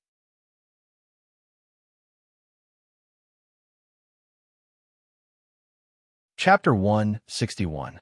Wuming followed Erica to the mansion's dining room.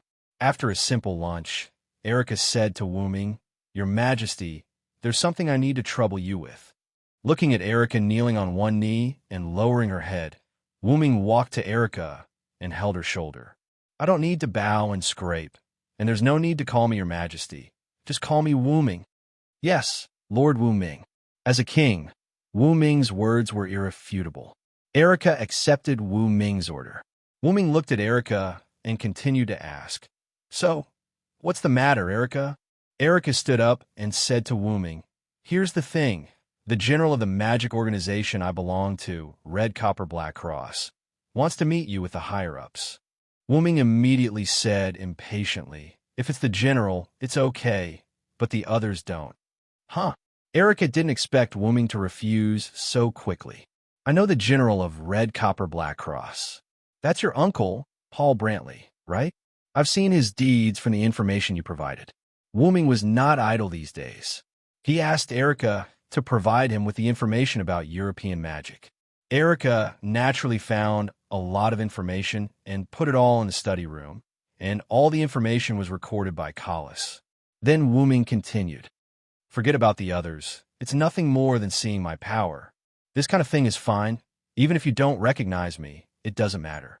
Wu-Ming said casually, Your Majesty, please think twice. If they don't see you, they won't feel at ease. Erica said, looking at Erica, who knelt on one knee again. Wu-Ming stroked his forehead helplessly. All right, I got it. Let's just meet. Also, didn't I say that you could just call me by my name? Yes, Wu-Ming-sama. Later, Wu-Ming followed Erica to a sparsely populated place in Sardinia. Then, a few figures walked out.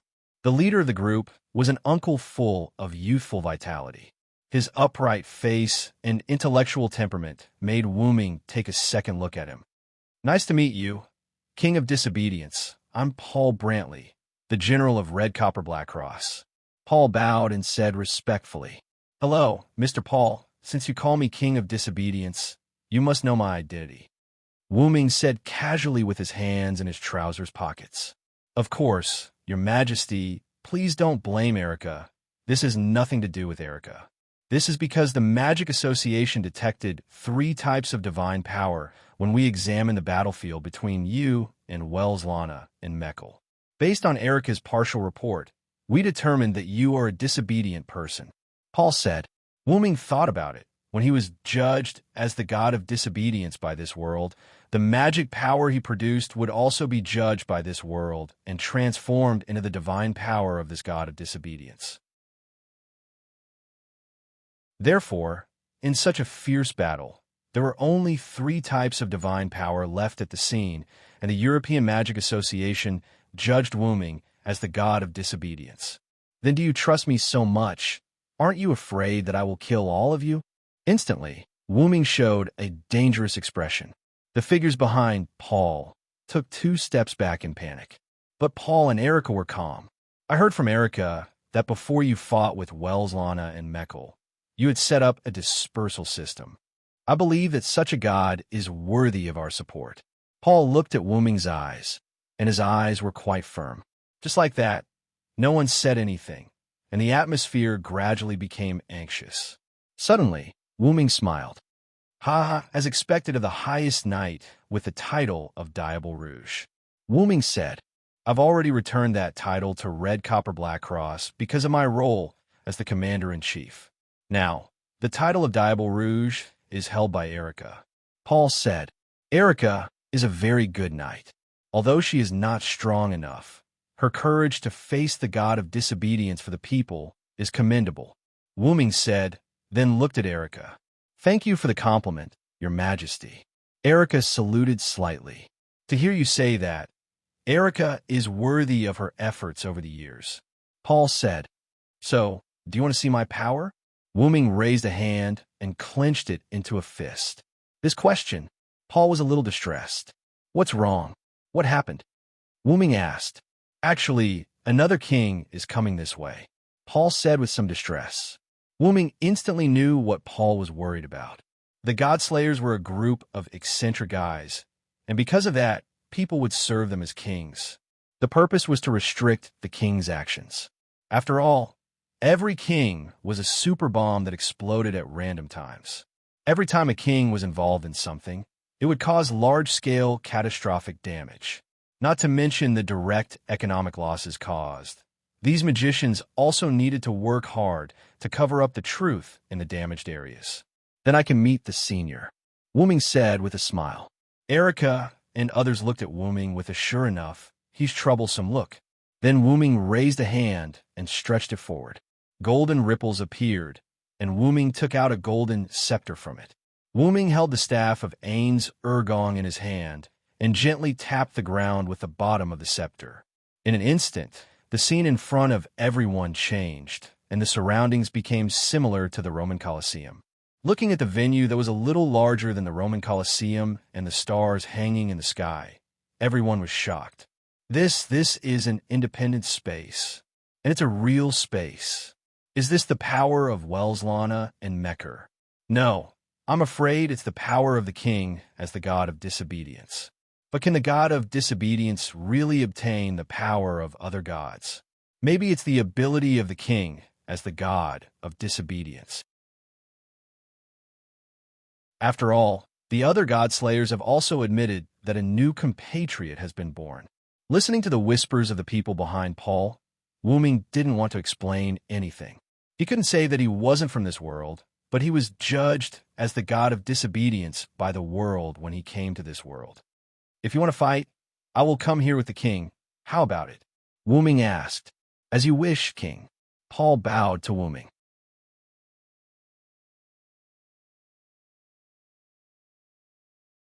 Chapter 162. Wuming canceled the inherent enchantment.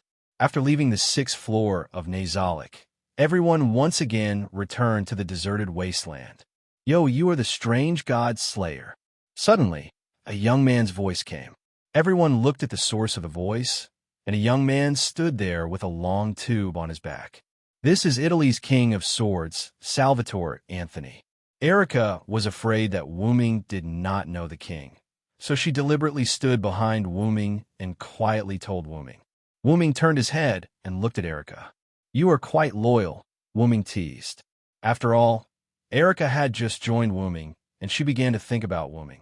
Of course, after all, I chose to be loyal to you, Erica said with a smile. Then you will not be disappointed. Wuming raised an unruly smile again. Minister Salvatore, you are here. Led by Paul, the people of Black Cross and Red Cross greeted Salvatore Anthony. Well, I heard that a compatriot was born here, and it is a compatriot transformed from the god of disobedience, so I hurried over to take a look. Although he said that he came over to take a look, Salvatore's eyes were burning with fighting spirit. So, the king of disobedience is you. Salvatore looked at Wuming again. Yes, it's me. Why? Do you want to fight? Wuming said directly as soon as he came up. Wuming saw that Salvatore seemed to be a rather casual person. To put it simply, Salvatore was a fool. Wait a minute, the king of disobedience, didn't you say? A senior executive behind Paul said nervously. Wuming turned his head and glanced at the man. Fongixen, I won't fight here. With that said, the staff of Anzavolgan in his hand tapped the ground again. Ripples of energy spread out in all directions, instantly enveloping the few people present. The scene changed, and several people appeared in the arena that they had just come to. Oh, is this your authority? It's amazing, Salvatore said excitedly. Wuming placed the staff of Anzurgan into the golden ripples that appeared behind him and said to Salvatore, This is the place where I used to live. How is it? Not bad, right? It's more than that. It's so cool. Salvatore shouted. It's not just here. There's a vast forest outside. If it's not enough, we can go outside, Wuming said as he pointed at the door at the edge of the arena. No, this is enough. With that, Salvatore took out a sword from the long tube behind him. Wuming gestured for Erica to bring the others to the auditorium. For a moment, only Wuming and Salvatore were left in the huge arena. Wuming looked at Salvatore, who was holding the sword, and looked at it carefully.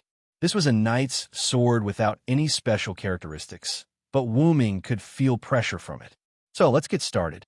As Wuming's words fell, Salvatore activated the power of the word spirit. Swear the oath here. I won't allow anything that I can't cut to exist. And this sword is an invincible blade that can cut and cut everything on the ground.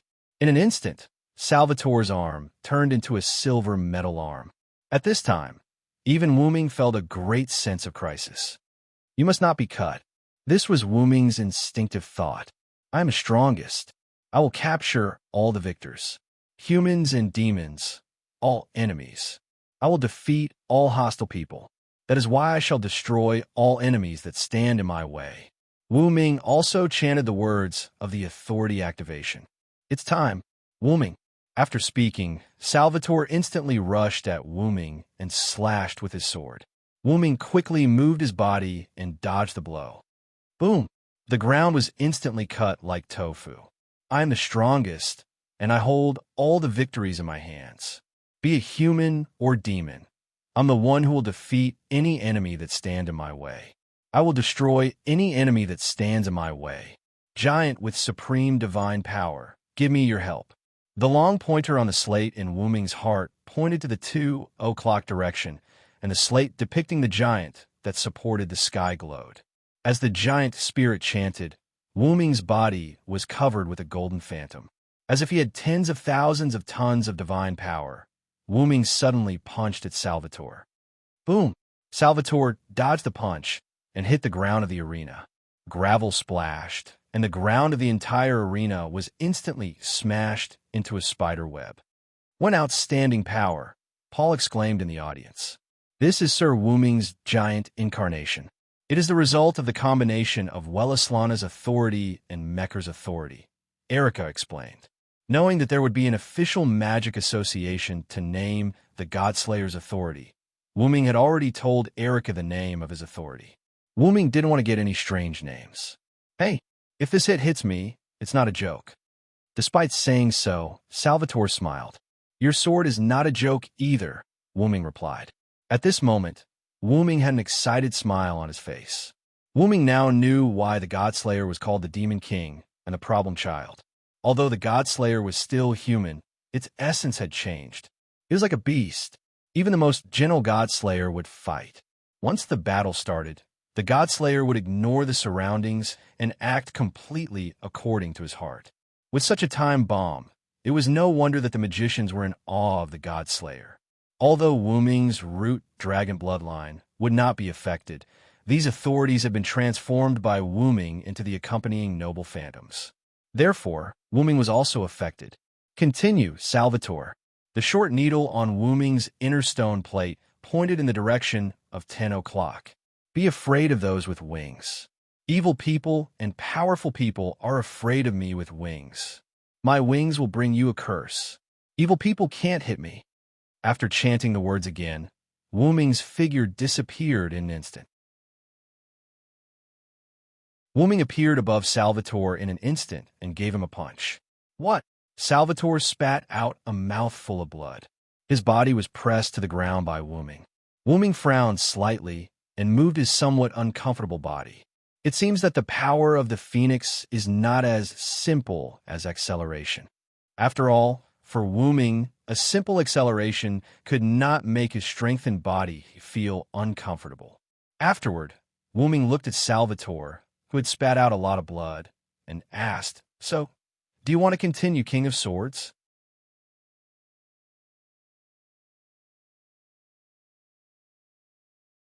Chapter 163. The next day, Wu Ming started breakfast under Erica's greeting. Because of Wu Ming's special permission, and Erica was not a superficial person, the two naturally ate at the same table. Then, because of the strange atmosphere, Wu Ming couldn't help but ask, Erica, why are you looking at me all the time? Wu Ming looked at Erica's sapphire-like pupils. I can't help it. Although I also thought that you, Wu Ming, could defeat Salvatore, I didn't expect you to defeat him so easily and even knock him unconscious. Wu Ming couldn't help but remember how Wu Ming knocked down Salvatore with Giant and Phoenix yesterday. After Wu Ming asked, Do you want to continue? Wu Ming found that Salvatore had fainted. After all, Wu Ming could launch an attack from above. It could be said that he hit Salvatore's head directly. Even the Godslayer could not remain conscious after being hit in the head with tens of thousands of tons of force. Wu Ming lifted the inherent enchantment, and then a person who claimed to be Salvatore's attendant appeared. Erica told Wu Ming that this was Andre Rivera, Salvatore's confidant. He had the power of a Grand Knight and was the only existence who could rebuke Salvatore. In the information provided by Erica, Salvatore had the title of Deacon Wong in the industry. It could be said that without Andre, Salvatore could only be a warrior instead of the leader of the Southern European Magic Association Alliance. After Andre left the words, "Sorry to bother you, king of disobedience. You'll be fine in 2 days. Don't worry." Andre took Salvatore away. Shaking his head, Wuming looked at Erica, who was still looking at him.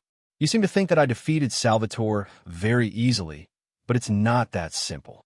Wuming put down the knife and fork and wiped the corners of his mouth. "The reason why I can easily defeat Salvatore is that the other party doesn't know my authority, and the other is that I directly knocked him out." "Well, actually, the latter part was the main point. But you did win the battle with Salvatore," Erica said with a smile. "People often don't care about the process, but the result. What's more, the competition before the God Slayers. Please remember this, Lord Wuming." Erica was right.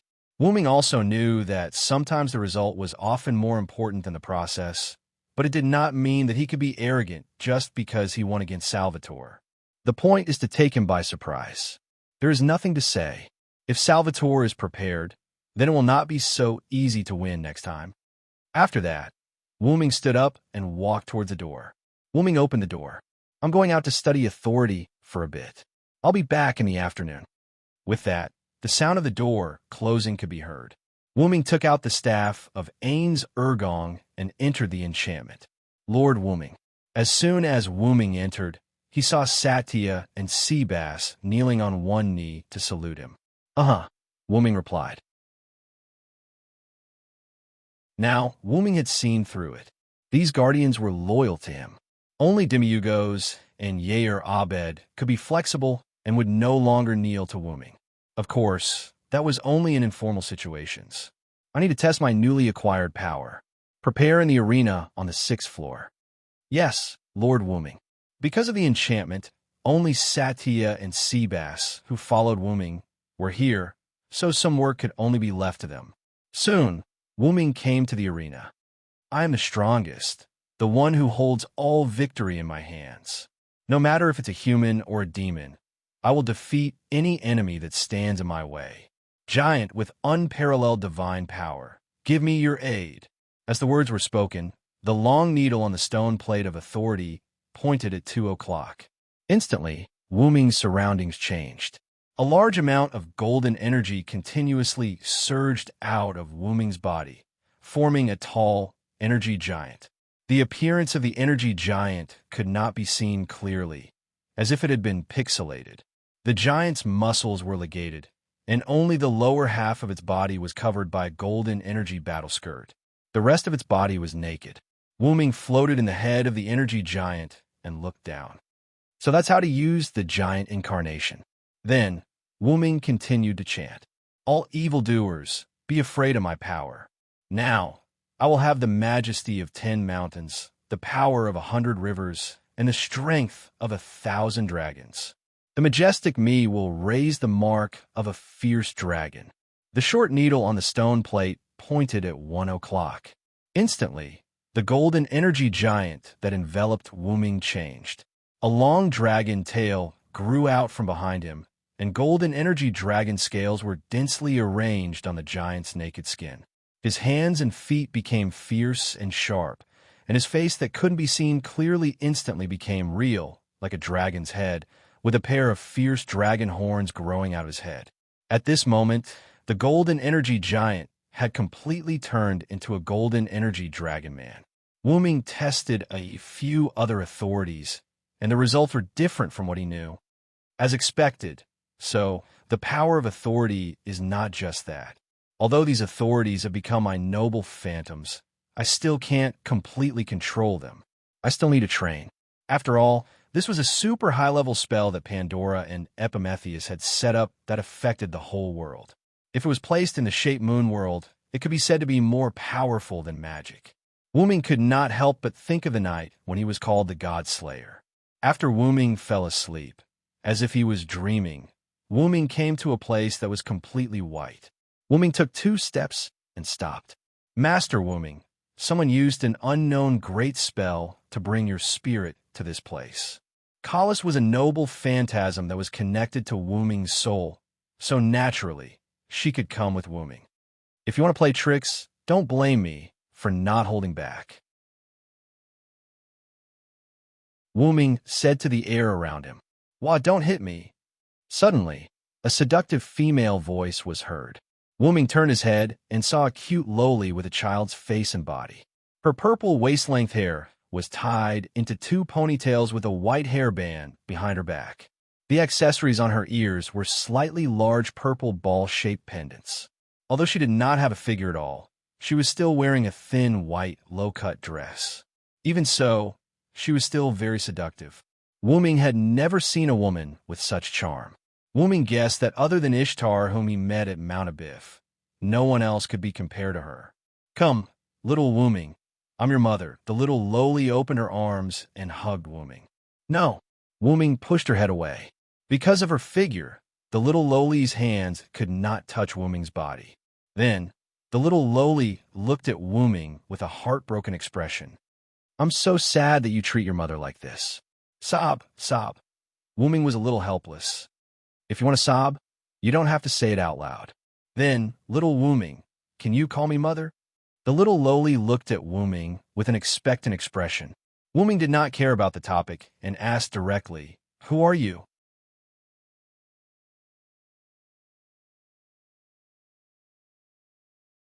Chapter 164. At this time, the purple-haired little loli also became serious. I'm Pandora, Pandora, Wu-ming said while rubbing his chin. Let's just say that Wu-ming's Nathalicry's Pandora had nothing to do with this. Wu-ming naturally knew of Pandora, who asked Pandora to be so famous. In Greek mythology, in order to punish the humans who were given fire by Prometheus, the god specifically ordered Hephaestus, the god of fire, to use the goddess as the foundation of water and earth to create a beautiful woman. This woman's name was Pandora. Every god gave Pandora something, causing Pandora to become a perfect woman. The gods married her to Epimetheus, the younger brother of Prometheus. Then, the gods gave Pandora a box. Driven by curiosity, Pandora opened Pandora's box, which released disasters, plagues, and scourges. Although Pandora closed the box in time, the disasters, plagues, and scourges had already escaped. Only the hope given by Athena remained. Then, what were your thoughts when you created the god-slayer Pandora? Wu-ming looked at Pandora fiercely and directly began to question Pandora. Pandora was stunned for a moment. Then her eyes turned red, tears flowed down, and she began to cry. Wah! Looking at Pandora, who began to cry, Wu-ming was a little panicked. Wu-ming wanted to directly question Pandora, but Wu-ming did not expect Pandora to cry like this.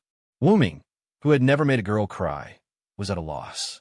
Then, Wu-ming could only copy the way he comforted Mayu, hugging Pandora in his arms and stroking her head.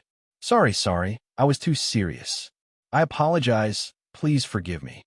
Wu-ming looked at Pandora rather sincerely. Pandora also looked at Wu-ming with tears in her eyes. Then, Pandora somewhat choked and asked, Really? Yes, I'm sorry, it's my fault, please forgive me. Wu-ming hurriedly apologized again. Then, Pandora wiped her tears and looked at Wu-ming with red and swollen eyes. Then, can you call me Mom? Wu-ming now felt speechless. In the end, Wu-ming compromised. Sister Pandora. Although Pandora was still a little dissatisfied, Wu-ming still said firmly, Just call me sister. If you can't, then forget it. Then, all right then, Pandora said. Then, Pandora hugged Wu-ming happily and said, Little brother is brother. It's my first time. Listening to this incomparably cheerful voice, Wu-ming was a little speechless. He wondered if Pandora's crying just now was an act. Okay, Pandora, it's time to answer my question. Wu-ming patted Pandora's back and said, Yes, what question? Pandora let go of Wu-ming with a happy face. What exactly is a god-slayer? Why can I, a person who is not from this world, obtain authority? What is the use of authority? The god-slayer is the product of a worldwide curse that Epimetheus and I created together. It is a guardian to help humans through difficult times. Pandora replied. And the reason you can obtain omnipotence is because I want you to become a god-slayer. It's that simple. As for authority, this needs to be judged and used by yourself. Besides, the God Slayer is an existence that can automatically increase power, so authority is slowly grasped. Pandora's face was full of joy as she spoke, while swaying left and right. After becoming a God Slayer, not only will you be immune to attacks below the God level, but you will also have the benefit of automatically increasing your strength. As long as you fight, your strength will rapidly increase. Then, Pandora touched Wu Ming's cheek and said, "As long as you fight, you will definitely become stronger." Even an ordinary person without any fighting strength will have the will to fight the moment they become a God Slayer. You have to cherish this authority well. In order to instill the power of the God Slayer into you, I spent a lot of effort. Then, Wu Ming's consciousness was sent back to his body. Until now, Wu Ming removed the authority, and the light of the stone plate dimmed. What an irresponsible sister, I haven't finished asking.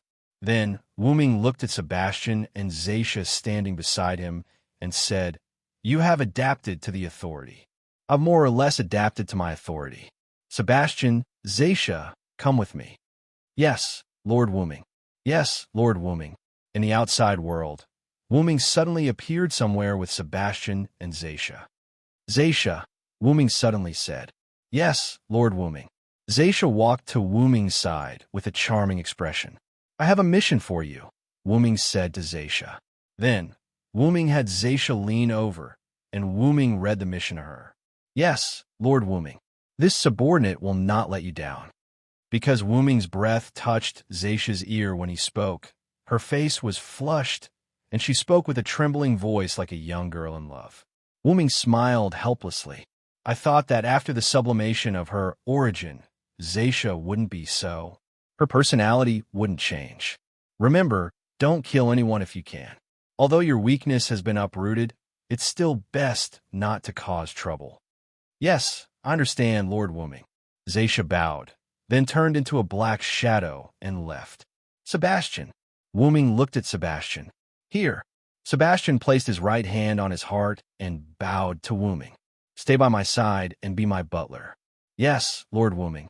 Although Zaisha and Sebastian had undergone the baptism of their origin, they did not seem to have changed at all. Zaisha was still wearing her purplish-black princess dress with a cake-like hem. Sebastian was still wearing his black butler suit. It could be said that neither of them had changed in terms of appearance or temperament. However, Wu Ming knew very well that the two of them could no longer be compared to their previous selves. It could be said that Zaisha and Sebastian were the strongest people in Nasalic apart from Wu Ming. Even the uncontrollable hidden trump card of Nasalic, libido, might not be able to defeat Zaisha and Sebastian. That's all for now. I'll bring you to meet my new subordinate. Then, Wu Ming brought Sebastian to the villa provided by Erica. As soon as he pushed open the door, Wu Ming heard an extremely pleasant voice.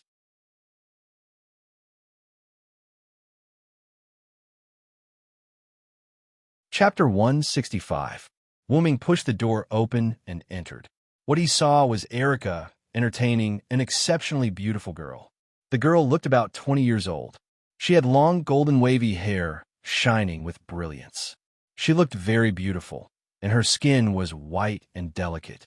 Her clothes were matched with a white coat, a short knitted dress and pants under the coat, and black boots. "You must be the seventh God Slayer, Sir Wu Ming. I am Alice Louise Ovnefar. Nice to meet you, Sir Wu Ming." Alice spoke in a calm tone, coupled with Alice's perfume-like noble temperament. Wu Ming couldn't help but take a second look. "Ahem, Sir Wu Ming. It's almost time for you to answer Princess Alice's question," Erica said with some displeasure. "After all, such a great beauty is in front of you every day, but you choose to look at someone else, although that person is indeed beautiful." "I see. It's nice to meet you, Your Royal Highness Princess Alice," Wu Ming said with an elegant aristocrat's salute. In the information provided by Erica, there was this Princess Alice, Duke Godding's daughter, known as Princess Alice to the outside world, became the Speaker of the Sage Council of Greenwich at the age of 16. Now, she stepped down from the position of the Speaker of the Sage Council of Greenwich and was the current special advisor.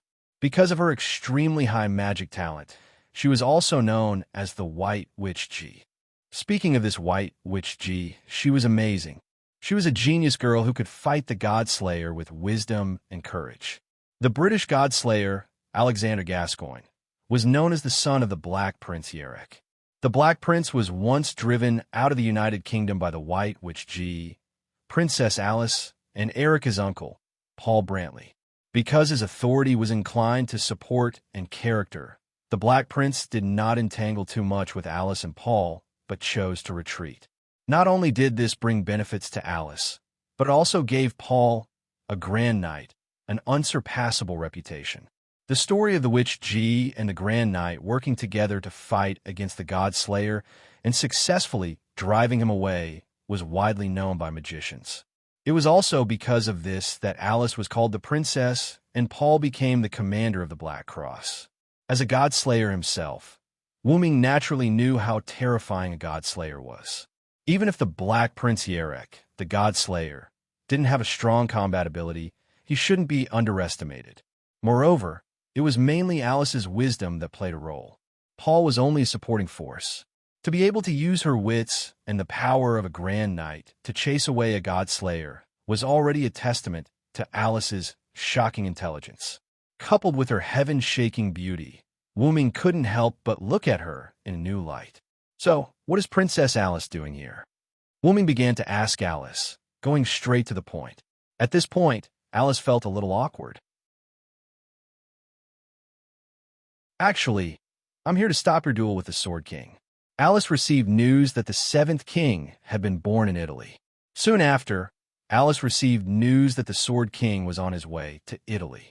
Moreover, the 7th king still stayed in Italy and did not leave. Alice, who had super high wisdom, immediately figured out why the other party was in a hurry to Italy. With Alice's understanding of the stupid Sword King, he must have gone to spar with a new king. Moreover, when Alice was about to use Ghost Body to go to Italy, she was discovered by her housekeeper and nanny, Erickson. So, under Erickson's strong opposition and physical control, Alice was kept in the United Kingdom. Although it's a little late, I still want to thank you for not causing irreparable damage to the surroundings because of your duel with Salvatore, Alice said with a slight smile. The news that the King of Disobedience Wuming and the Sword King Salvatore Tony had a duel in the King of Disobedience's own barrier, and one spread like wildfire. The news was spread by the magicians of the Black Cross, and it seemed that the Sword King also intended to do so. In short, because of the indulgent behavior of the Sword King, magicians all over the world knew that the new king defeated the Sword King. This made Princess Alice, who had just arrived in Italy in Europe from the United Kingdom, very helpless. With the idea that she had already come out, in fact, she was tired of staying at home, and Alice also wanted to see the new king, so the scene of Erica entertaining Princess Alice appeared. Sitting on the sofa, Wuming couldn't help laughing and said, "So, our famous Princess Alice just got tired of staying at home and ran away from home?" "No, I didn't run away from home. It's just that Erickson is too strict and keeps me in a house," Alice said with a little blush. In this regard, Wuming just smiled. "Well, since you are out, please enjoy the outside world. I will let Erica follow you," Wuming said. Erica asked Wuming in confusion. Then, "May I ask who this old man is, Wuming?" In these days of living with Wuming, Erica had almost figured out Wuming. It could be said that if she wasn't very sure that Wuming was indeed a God-Slayer, Erica wouldn't believe that the new king had such a good temper. The new king didn't mind at all if she called him by his name. Hearing Erica ask about Sebastian, Wuming began to introduce him. "This is my butler, Sebastian Dean." Then there was a moment of silence. "And?" Erica asked helplessly. That wasn't what she wanted to know. Alice also had a curious look on her face. "If I have to say, Sebastian is my power," Wuming said. Wuming waved at Sebastian, motioning for him to say a few words. "Greetings, ladies. I am Lord Wuming's butler, Sebastian. Please advise me." Sebastian put his right hand on his heart, and his left hand was close to his trousers and bowed slightly with a serious face. Speaking of which, I remember that one also has this kind of tamed monster power. Alice suddenly said, You must be referring to the Queen of the Faceless, the daughter of the Black Prince Yerek, Erica said. Wu Ming also remembered the power recorded in Black Prince Yerek's information. The ability to summon Melusin, the legendary two-tailed mermaid and half-human, half-snake goddess, as a tame monster. The summoned Melusin had her own consciousness because of the goddess herself, so she had high wisdom. That was undoubtedly what Sebastian wanted.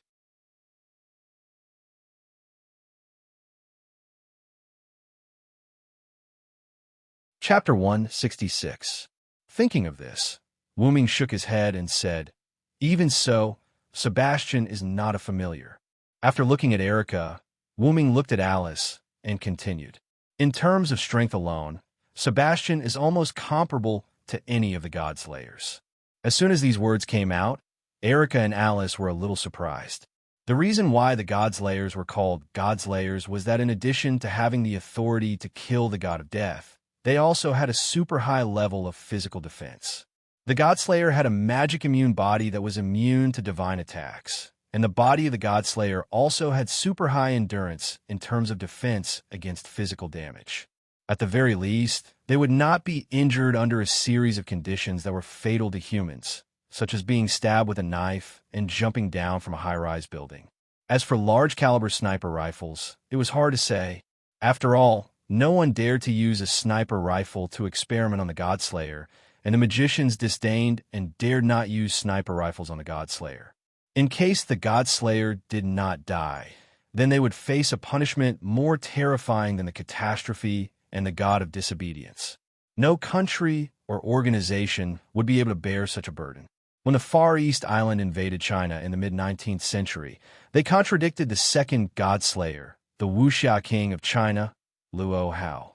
As a result, the Wuxia Kings single-handedly attacked their home base, grabbed their official government leaders, and directly caused the failure of the invasion war. At that time, they used the top magic weapons at that time, and the power of the entire country could not stop a Godslayer. Since then, no one had underestimated the Godslayer. Even the kindest Madame Aisha, who did not want to fight, could not be underestimated. This was because the Godslayer had the power to cause trouble. Once he caused trouble, it would be as troublesome as several Godslayers combined. Alice and Paul could join forces to repel the Godslayer, Black Prince Yerek. Firstly, the series of events that Black Prince Yerek had done were too excessive, causing the dissatisfaction of almost all the magicians in Europe. Secondly, Yerek claimed that he was different from other Godslayers and was a person who fought with his brain. In addition, he lost to Alice in wisdom, which led to Black Prince Yerek's departure. It could be said that if Yerek really wanted to deal with Alice and the others, he would do it even if it was troublesome. It could only be said that Alice had already figured out the Black Prince's personality. She knew that if she could outsmart him, he would not continue to pester her for the sake of his dignity. If it had been any other Godslayer, they would have charged at Alice with their own power, even if they had lost in terms of intelligence. Sir Wu Ming, you are exaggerating. Sebastian bowed to Wu Ming. Wu Ming had told Sebastian about this world when they were practicing their authority in the underground tomb of Nasaric, so Sebastian knew about the god of disobedience and the Godslayer in this world. Don't underestimate yourself, Sebastian. Wu Ming looked at the humble Sebastian and continued, You should know that you are now my subordinate god. Even if you can't defeat me, you might still be able to win against someone who can't restrain you. Wu Ming was right. After the baptism of Origin, Sebastian could now become a dragon. Not only that, but he was also a dragon close to Wu Ming, which contained a trace of the power of Origin. As long as it was not the kind of authority that could slay a dragon, basically no one could kill Sebastian, who had a strong body. Speaking of dragon attributes, Wu Ming's attributes had to be talked about. Without the dragon attribute added by the servant, Wu Ming's origin dragon bloodline was no longer a dragon attribute. The origin dragon was just an addition of the word dragon to its appearance and name. As a creature born from the world's origin, how could there be any power that could restrain it? Therefore, the origin dragon itself was Wu Ming's greatest advantage, a strong body that surpassed everything else, adaptability from all time and space, and no creature or device that could restrain it. If one had to say, the black mud with the smell of Wu Ming's hometown that restrained Wu Ming was the weapon that restrained Wu Ming. You're right, Lord Wu Ming. I was stupid, Sebastian said. Wu Ming waved his hand and said, it's not your fault. After all, you just obtained this power. You can feel it after using it once. Forget it, Sebastian. Go and prepare dinner, Wu Ming said with a headache. Yes, Lord Wu Ming. Sebastian left. Then, Wu Ming looked at Alice and Erica with a look of disdain. This is really troublesome. Anyway, you can think of Sebastian's origin however you want. You can think of him as my subordinate god, or as my power. That's it, Wu Ming said with a little temper. Then, he leaned back on the sofa. Erica and Alice looked at each other, and then they both smiled. You're really like a child, Wu Ming, Erica teased. I didn't expect Lord Wu Ming to have such a cute side, Alice said. Because Alice and Erica were old friends, Erica had told Alice about Wu Ming's easygoing personality, which was why Alice was so presumptuous. Wu Ming looked at the two of them with dead fish eyes. Since he stopped using the body of a servant, Wu Ming's temperament had changed back to that of a teenager. Even though he had been active in Connaught, Britain, and Uruk for nearly 50 years, Wu Ming still had the mentality of teenager. Actually, if one really had to say, Wu Ming could be considered a problem child. His time as a servant was only slightly affected by his rank and origin at that time. By the way, Alice, you should have other purposes for coming to me, right? Wu Ming ignored the two's teasing and suddenly changed the topic. Alice and Erica also stopped teasing. Then, Alice said to Wu Ming, Sama, do you know about Gorgon Stone? Gorgon Stone? Wu Ming muttered. Then Wu Ming asked, is it the Gorgon in Greek mythology? Yes, Alice said, then looked at Erica, motioning Erica to answer for her. Erica nodded and said, this is the case. Wu Ming, Alice once made a prophecy about Gorgon Stone, and the result was not good. When there is no moon and stars, darkness will cover the earth. At that time, human beings will not be able to survive, Erica said. Alice is a witch with the ability of spirit vision. Her prophecies have never failed. Wu Ming sneered at that. So, how about I break the prophecy this time?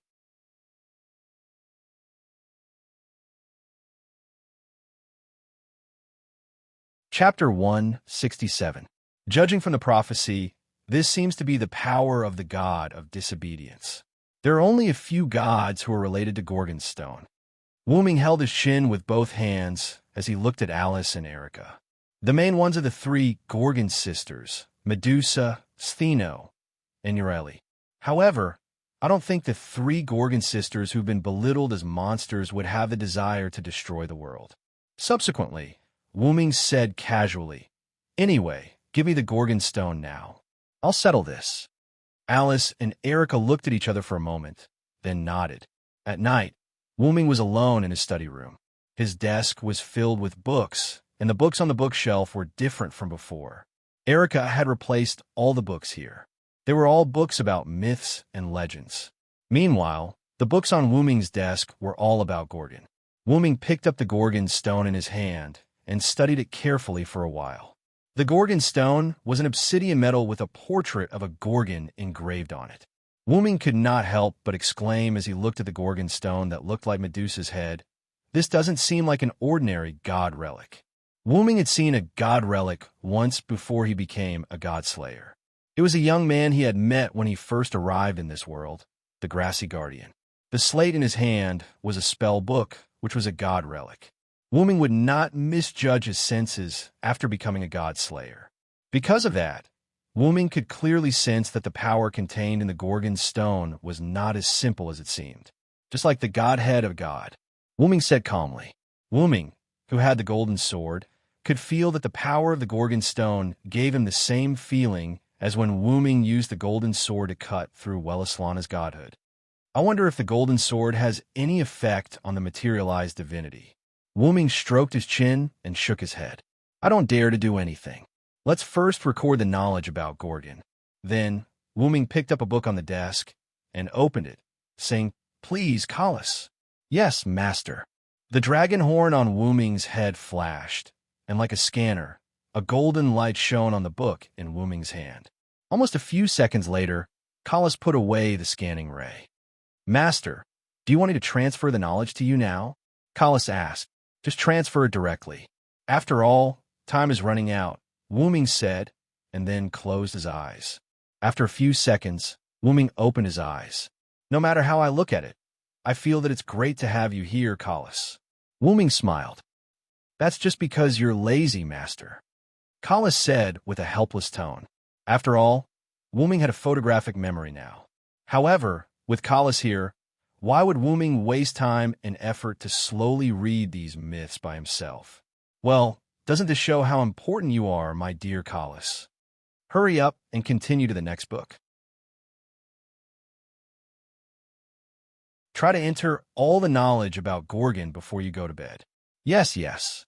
However, no matter how he listened to it, Wu Ming felt that Collis's voice had a hint of shyness. Wu Ming and Collis kept repeating the cycle of scanning, transferring knowledge, and receiving knowledge. The next day, Wu Ming, who was sitting at the dining table, yawned. Erica couldn't help but say, "You didn't really read myths the whole night yesterday, did you?" Erica couldn't help but think of what Wu Ming had said after his conversation with Alice and Erica the day before. "Erica, please send the books about myths to my study. Gorgon first, please." Then, Erica complained and contacted the staff of the Black Cross. They removed the historical records and information about European magic in Wu Ming's study overnight and replaced them with books about myths.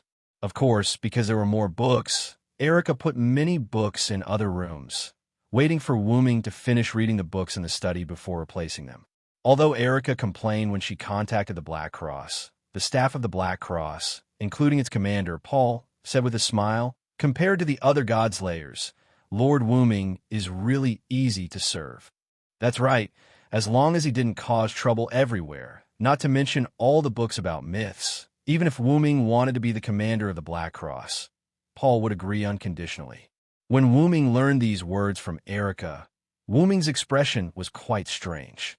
Wu Ming couldn't help but think, are the Godslayers such a headache for magician?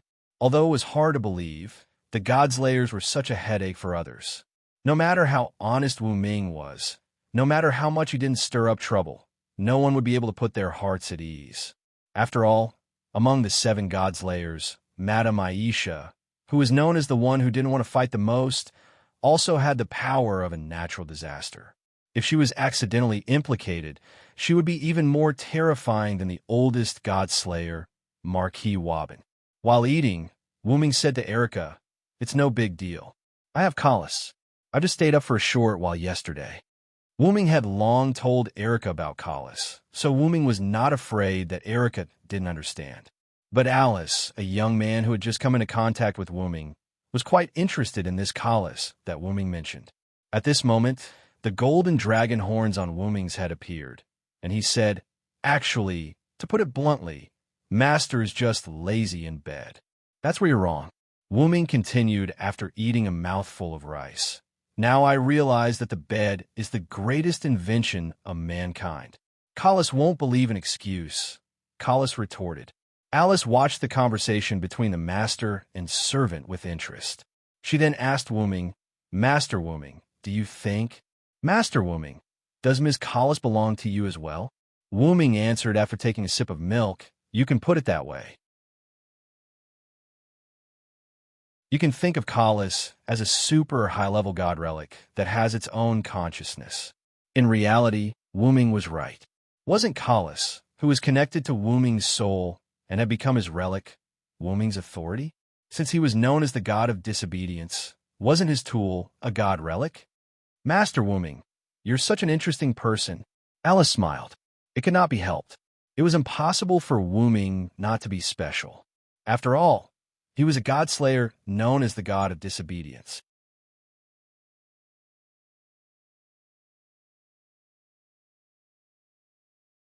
Chapter 168.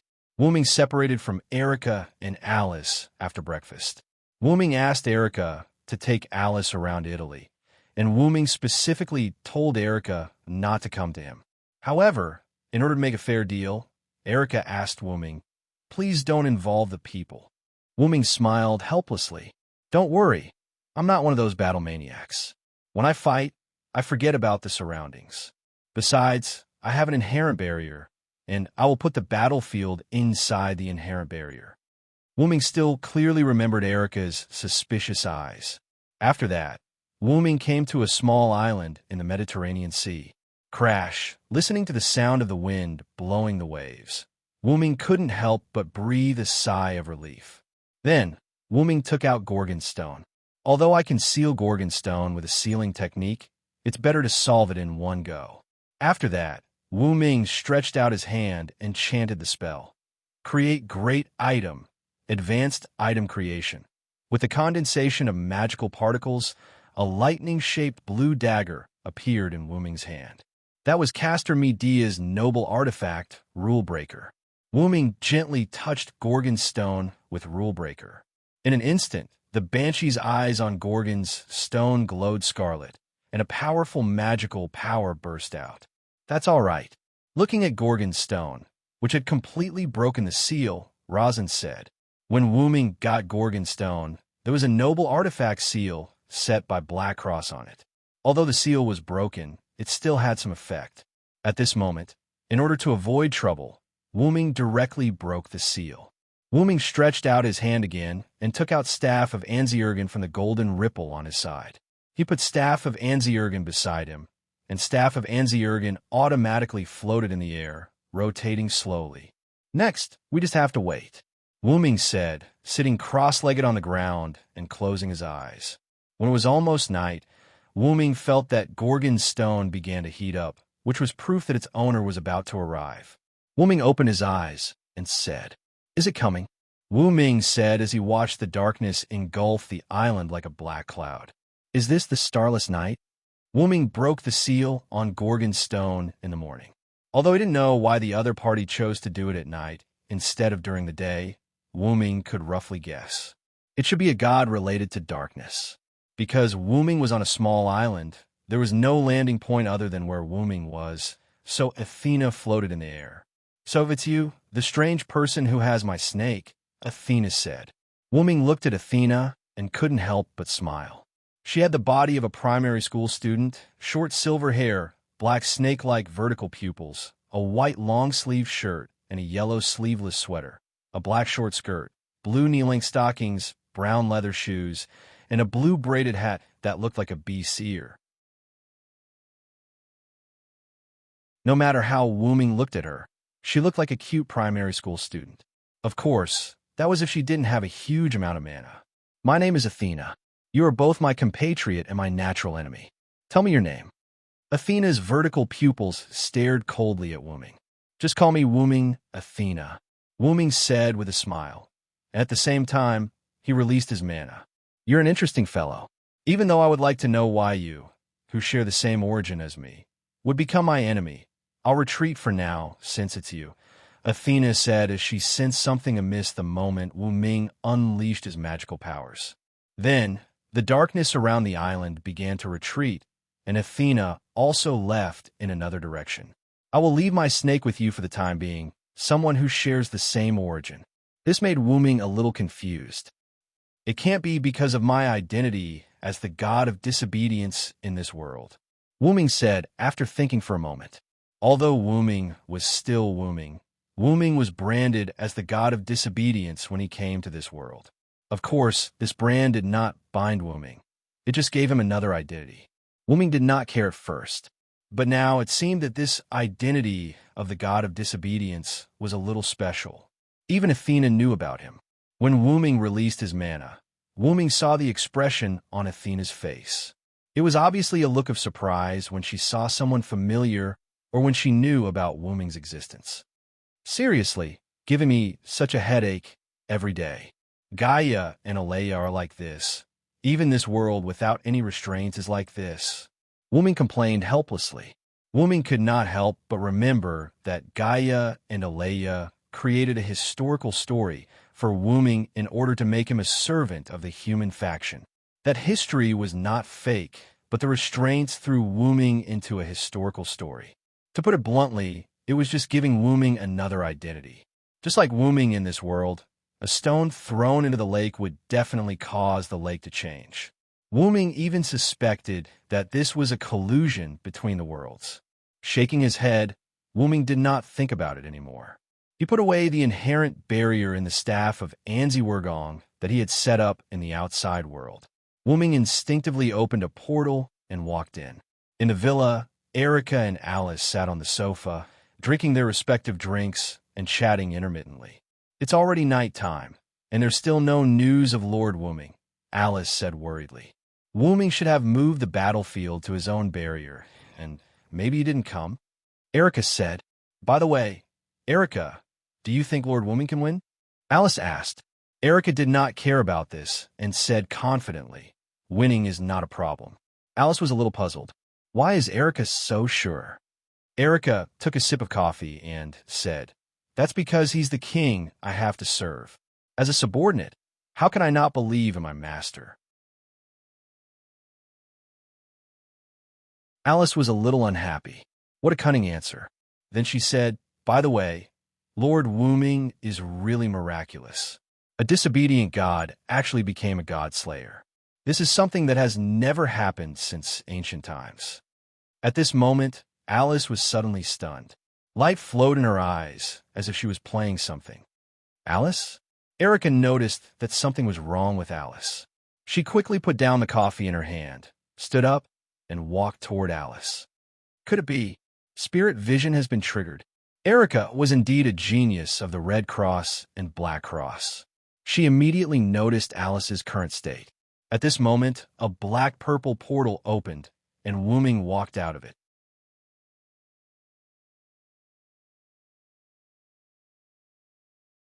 Chapter 169. Wu Ming walked out of the portal and saw Erica standing next to Alice, who was in a daze. "What's wrong with Alice?" Wu Ming asked Erica. Erica shook her head and said, "She's fine." Alice merely triggered her spirit vision.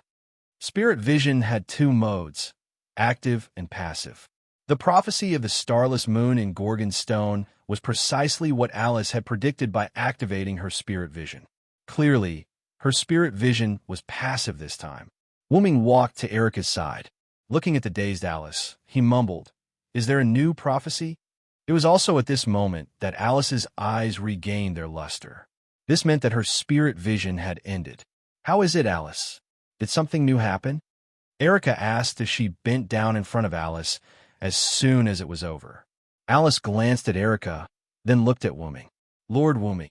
Alice looked at Wu Ming in a daze. Seeing that something was wrong with Alice, Wu Ming hurriedly shouted, "Alice! Alice!" As if Wu Ming had been awakened, Alice's body swayed violently. As if Wu Ming had short-circuited, Alice's body became unstable as if she was about to disappear. Just as she was about to fall, Wu Ming instantly appeared beside Alice and hugged her. "Lord Wu Ming, I'm sorry. It seems that I won't be able to tell you a new prophecy here," Alice said as she lay weakly in Wu Ming's arms. "Is it the side effect of spirit vision that's causing your spirit body to become unstable?" Wu Ming asked. "Don't worry."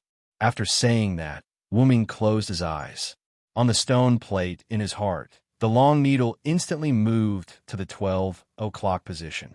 It was a mage wearing a long robe whose face couldn't be seen clearly.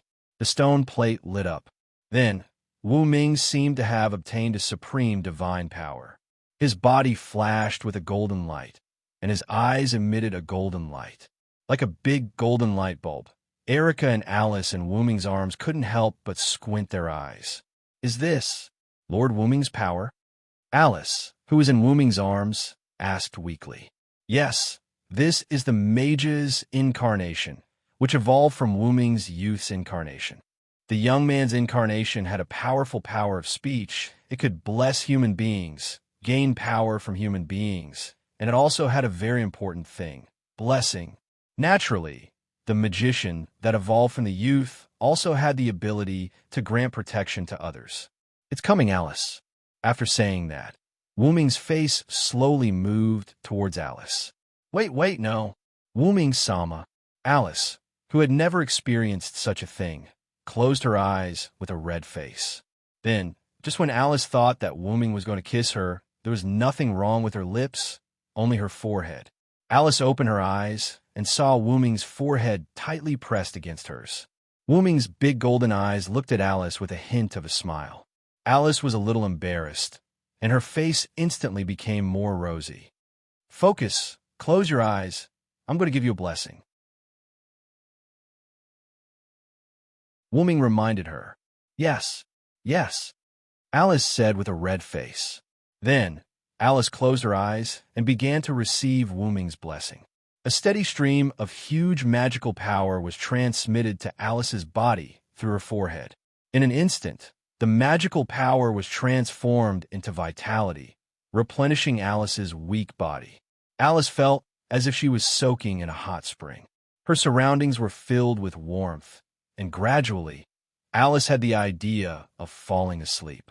After Wu Ming felt that it was enough, his forehead left Alice's forehead and removed the mage's incarnation. Looking at Alice, who had a happy smile on her face and closed her eyes, Wu Ming patted Alice's cheek and said, "Wake up, don't fall asleep." Alice suddenly opened her eyes, looked at Wu Ming with some embarrassment, and said, "Sorry, Lord Wu Ming. The feeling just now was too comfortable, and I accidentally indulged in it."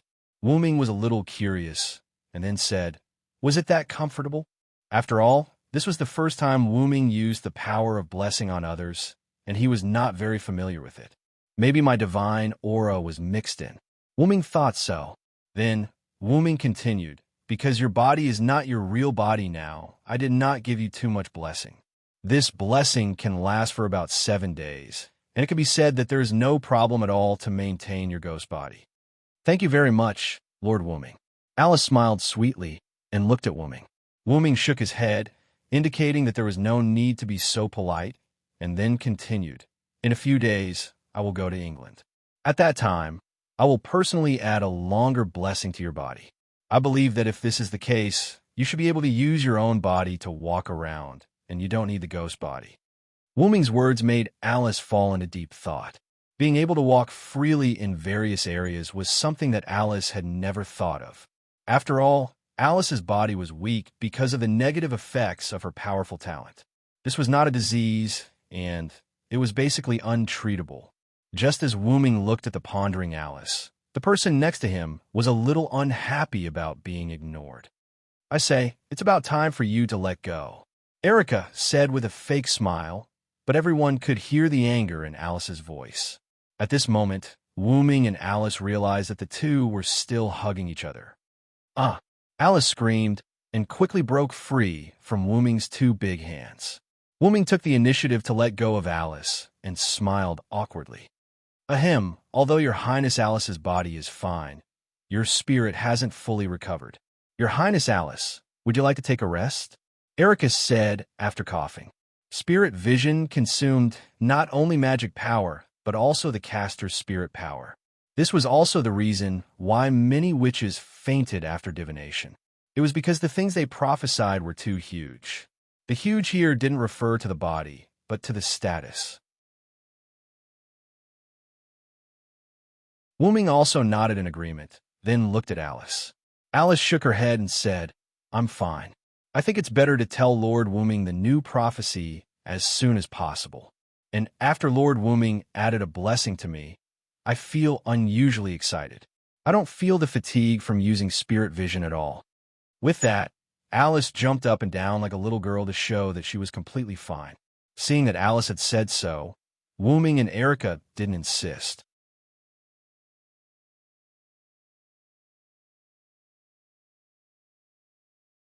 Chapter 170.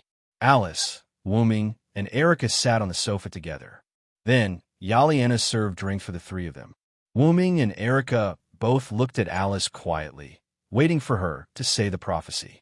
The starless night was broken by the legendary dragon. The earth withered, the sea dried up, and the world fell into a dead silence. The divine saber and the holy sword collided, and the hero and the demon king confronted each other, Alice said. "I saw a brave man with a divine sword and a demon king with a holy sword in Japan. Every blow had supreme power. The sky was torn apart, the earth was torn apart, and the sea was burned to dry up.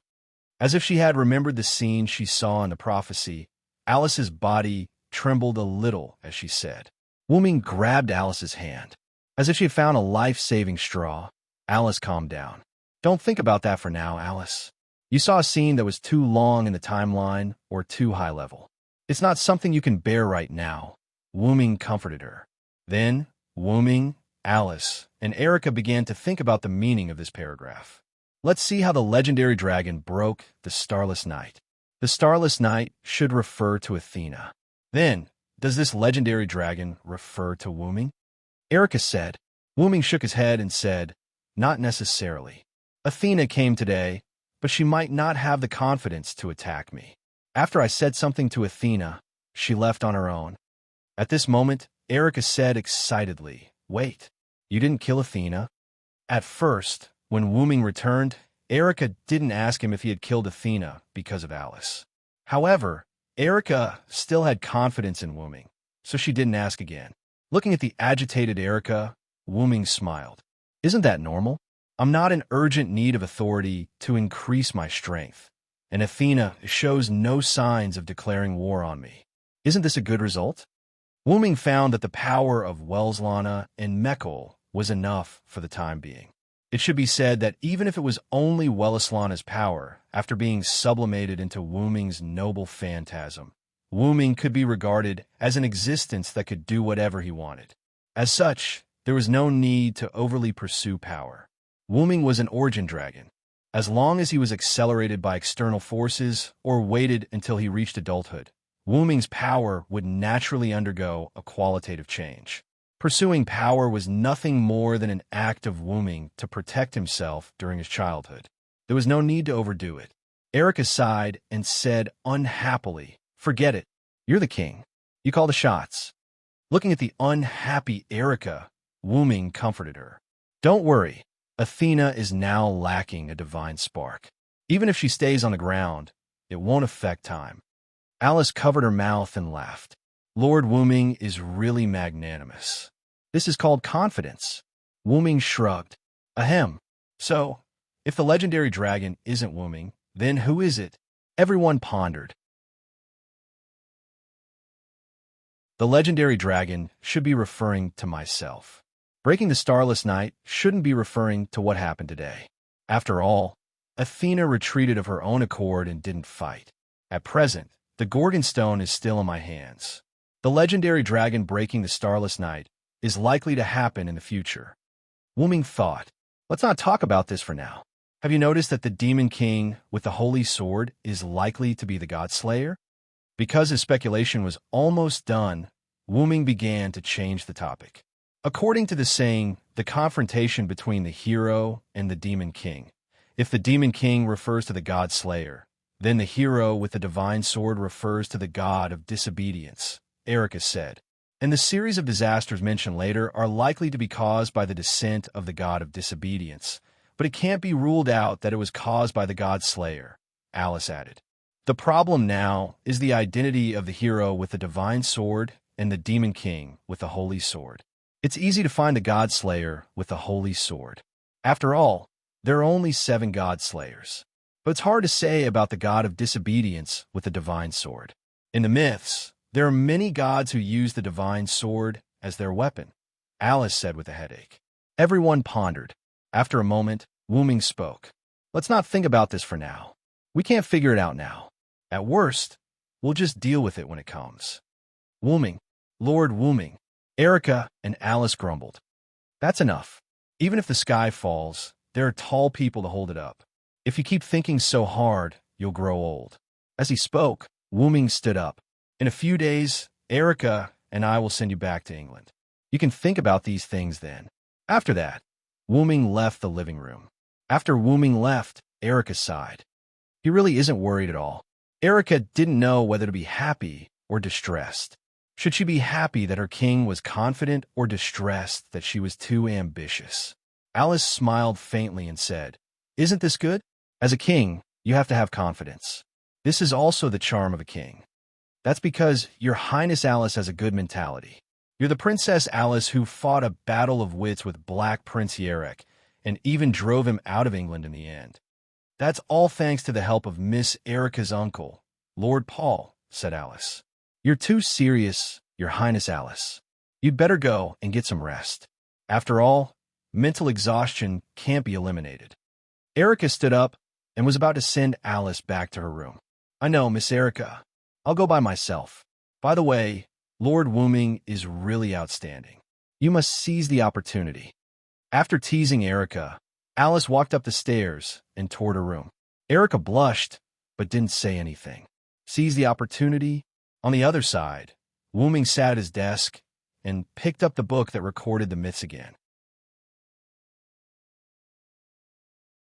"It seems that I have to finish recording the myths as soon as possible, or the sword of spiritual speech will become useless," said Wooming.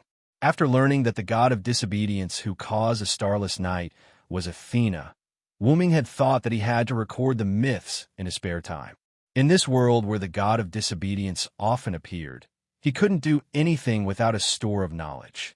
Compared to other authorities, although the sword of spiritual speech hadn't been upgraded or enhanced, it was still Wooming's trump card. After all, this sort of spiritual speech was too unfair. As long as one knew the stories of the gods, they could seal the gods' abilities.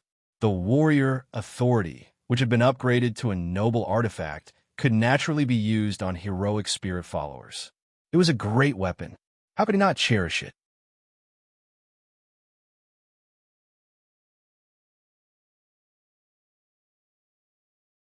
Chapter 171. After spending a few days with Wooming, he had almost recorded all the mythical stories provided by Erica's organization, the Black Cross. Of course, it was all thanks to Kalas that he was able to complete it so quickly. Wooming lamented more than once about how right he had been to ask Zelik for the most advanced magic suit. This morning, Wooming, Erica, and Alice arrived at the Italian airport. Due to the fact that something so important had happened, Alice had to return to England. Wooming, on the other hand, had nothing else to do now. He was preparing to go to England with Alice and give her real body protection. Erica, on the other hand, was going to follow Wooming to England. What a joke. Even though Wooming was indeed much more harmless than the other Godslayers, Erica was still worried about leaving Wooming alone somewhere else, so she naturally had to follow him. In fact, the reason why the Black Cross and Copper allowed Erica to become Wooming's follower and Wooming's knight was to monitor Wooming for fear that he would do something big. Even so, Wooming could still sense that Erica wasn't just monitoring him, but really wanted to become his knight. That was why Wooming kept her. As for why he didn't directly use teleportation magic, Wooming expressed his helplessness. The constitution of the Godslayers was to repel all magic spells below the divine level, be it beneficial or harmful. Although teleportation magic spells that enter the body could work, it was obvious that teleportation magic couldn't be carried out in the body. This also meant that teleportation magic couldn't work on Wooming. Wooming had used a portal before, but that was because the portal was a channel established in 2 places and didn't have any effect on Wooming's body, so it could be used. It could be considered a trick. However, Wooming hadn't been to England in this world, so he couldn't use the portal. As a last resort, the 3 of them could only take a plane to England at the airport. On the plane, in the first-class cabin, Wooming complained, "I have to say the Godslayer's physique is really troublesome sometimes." "Don't say that, Lord Wooming. Let's not talk about having a problematic physique. Even if it's something even worse, many people would still want to become Godslayers," Alice said with a smile. "Seriously, Wooming, you should be content. You're now one of the only 7 kings in the world," Erica complained. "That's true. Lord Wooming, you should be content." Alice and Erica both laughed. However, Wooming stared at Alice. What's wrong, Lord Wooming? Why are you looking at me like that?" Alice blushed a little, her hands clasped together awkwardly. "It's nothing. I just feel that Alice is really beautiful now." Wooming smiled. "Huh? Why? Why do you say that, Lord Wooming?" Alice blushed slightly as she spoke with some shyness. "Because you're very similar to a friend of mine," Wooming said. "Rather than a friend, she's more like a confidant. Her smile is very beautiful. Every time I see her smiling face, My heart feels as if it's being cleansed, Wu Ming said with a nostalgic expression. Wu Ming thought of Jeanne d'Arc. Alice was just like Jeanne d'Arc. She was calm, peaceful, and beautiful. Is that so? Then I'm honored, Alice said with a smile. As for why Wu Ming did not feel this way when he faced Erica, it was because he was reminded of Erica Ainsworth. Moreover, Erica gave Wu Ming the impression that she was a strategic type knight. That's right, she was like a cunning vixen. Erica suddenly looked at Wu Ming. She narrowed her eyes and said, I have a feeling that you're thinking of something rude. Wu Ming, how is that possible? It's just an illusion. Wu Ming smiled awkwardly. Then, Lord Wu Ming, do you mind telling us the name of your friend? Alice also wanted to know more about someone who could be called a friend by Wu Ming, who was both the god of disobedience and the god slayer. Erica also looked at Wu Ming curiously, hoping that Wu Ming could answer. Wu Ming naturally would not dampen their spirits. Therefore, Wu Ming said, her name is Jeanne. Jeanne? The two girls were somewhat confused.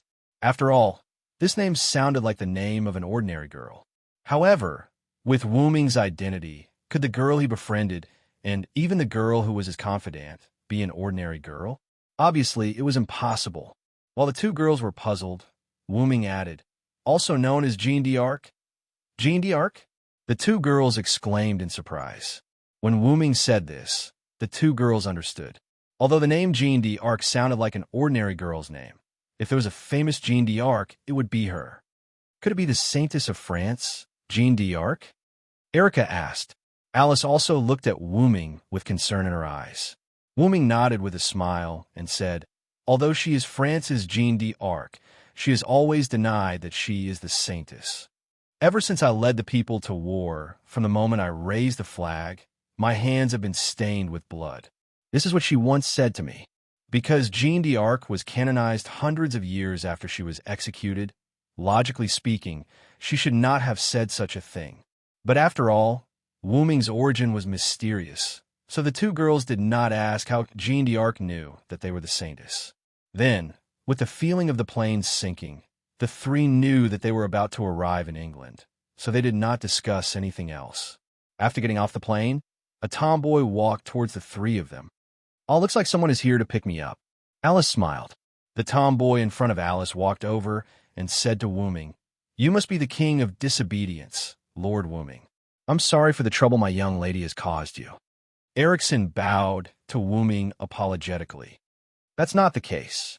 I actually quite like Alice, Wu Ming said politely. Erickson seemed to have understood something, and his pupil shrank. Then he said, although I'm very happy that Lord Wu Ming and Miss Alice got married, now is not the time to celebrate. Marquis Warban is here. Marquis Warban. Alice and Erickson were shocked. Wu Ming frowned and thought for a moment before saying to Erickson, he's here to see me, right? See you? Lord Wu Ming. Erickson and Alice were both confused. After all, Wu Ming and Warban did not have any direct contact, so logically speaking, the two of them should not be related.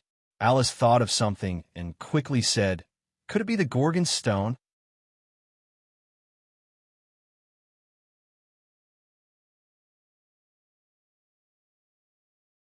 Chapter 172. It was an ordinary car. Erickson was in the driver's seat, Alice was in the passenger seat, and Wu Ming and Erica were in the back. After a simple explanation of the situation, Erickson brought the three of them into the car. No one spoke in the car. Firstly, it was because of Marquis Woban. Secondly, it was because of the oppressive atmosphere. Going back to the topic Alice had mentioned earlier, Woban was here for the Gorgon Stone. After all, with Marquis Woban's personality, it was very likely that he was here for the Gorgon Stone, which could attract the attention of the god of disobedience. But even though it is very likely that Woban is here for the Gorgon Stone, it is also possible that he is here for me, Wu Ming suddenly said. Wu Ming looked around at Erica and Alice and continued, you have to know that even though I am a god slayer, I am still a god of disobedience. Erica and Alice instantly understood when Wu Ming said this. With Marquis Woban's personality, he would definitely find a god of disobedience to hunt, but he wouldn't reject a god slayer of his own kind.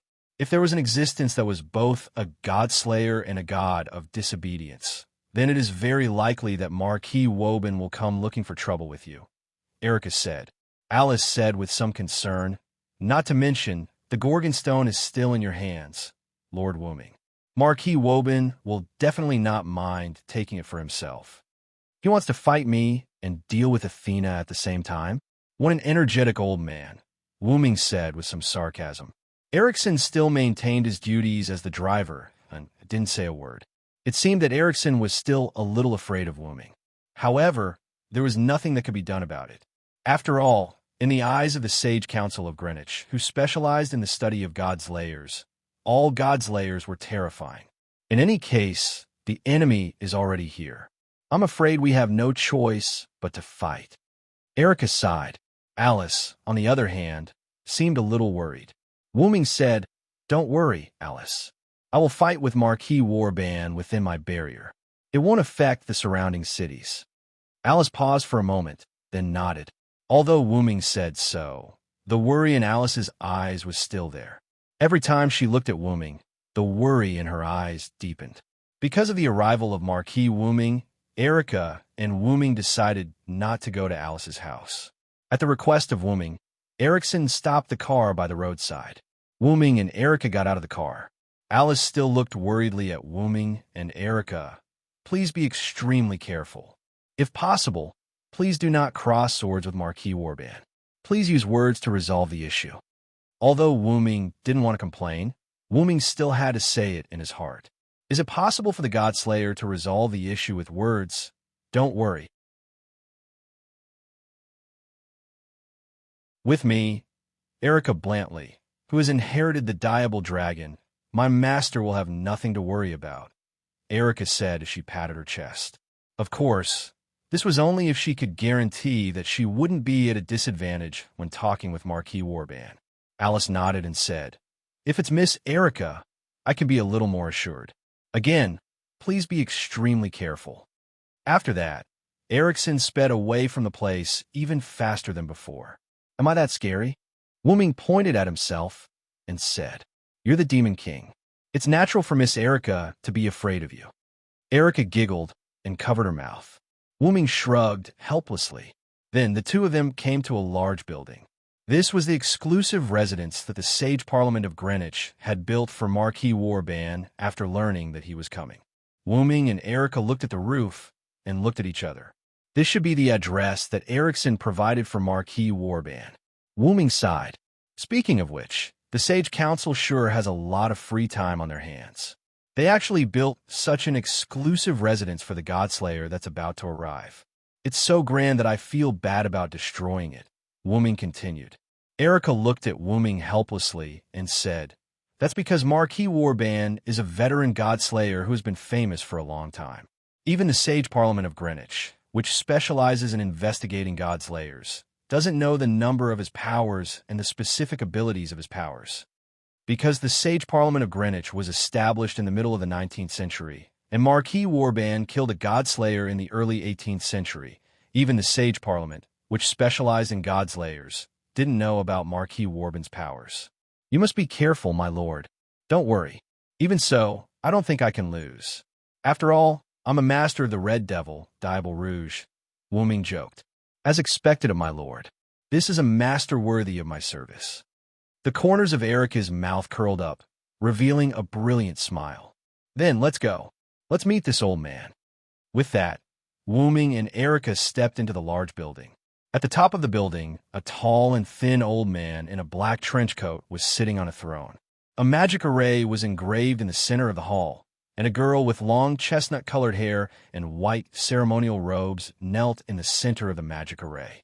Beside Marquis Woburn stood a mage who looked like a corpse and whose face couldn't be seen clearly.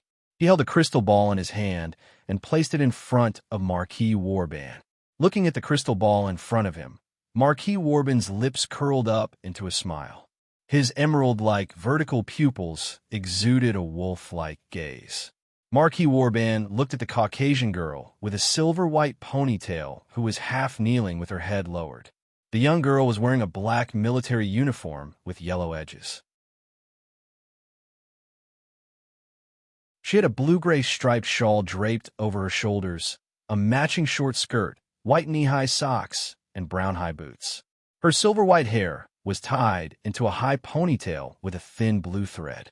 The young girl seemed to be full of exotic charm. Now is the time to show your strength. Don't disappoint me, Liliana Kranikar. Liliana lowered her head even more and said, "Yes, master. I won't disappoint my lord." With that, the girl called Liliana left. It seemed like she was going to stop Wooming and Erica. Marquis Warban looked at the crystal ball with joy and said, "Let me see how you, the god of disobedience and the god slayer, can break through my servant. Let's use your strength to prove whether or not I need this witch." With that, Marquis Warban's wolf-like green eyes looked at the girl in ceremonial robes, kneeling in the center of the magic array. "God," the girl prayed.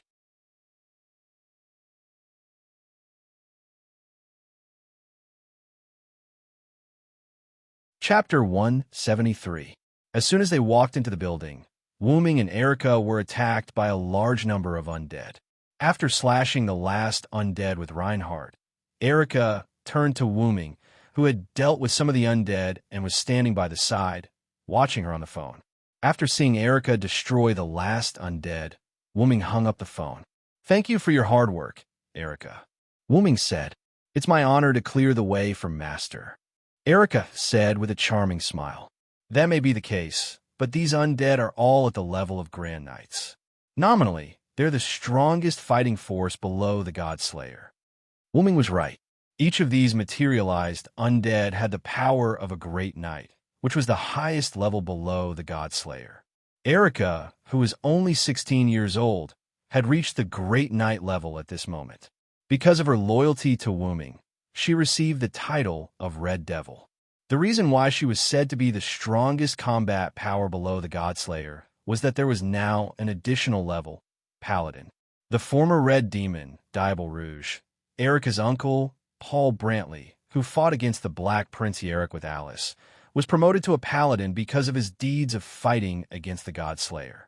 Because Paul's level had reached the highest Great Knight level, and above that was the God Slayer.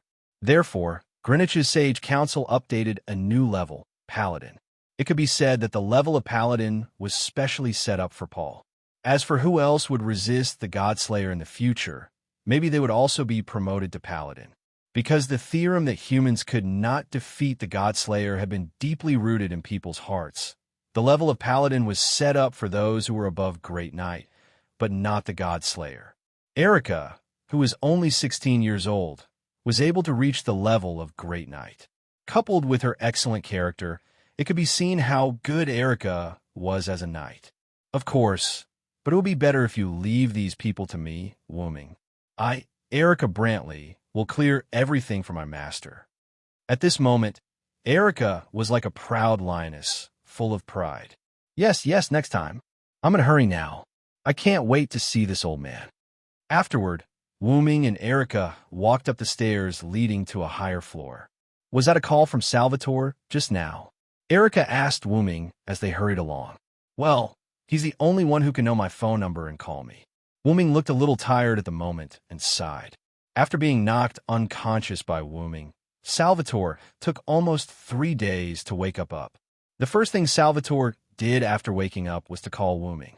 At this time, Wooming came to Marquis Wooming's building, so the scene of Erica cleaning up the undead appeared. That guy said something like, "You must be looking for trouble with old Master Warban now, so don't die. That old man is quite difficult to deal with, my good friend Wooming." Speaking of which, when did I become his best friend? Wooming smiled calmly. It was obvious that he felt helpless towards this fellow. Erica smiled slightly, showing a charming smile at the corner of her mouth. "Salvatore must have regarded you as a strong opponent. You should know that Salvatore is an idiot in all aspects except swordsmanship. Since he can remember your name, Wooming, it means that he has regarded you as a strong opponent." In fact, Erica was right. Salvatore was knocked unconscious in a few moves.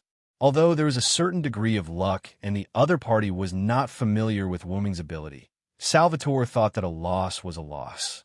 As a result, Salvatore remembered Wooming. I wanted to ask him if he knew about Marquis Warbin's authority. As a result, this guy said, "How can I remember this kind of thing? Just hit him." I don't know what to say. Wooming sighed again. I'm also a fool for counting on that idiot.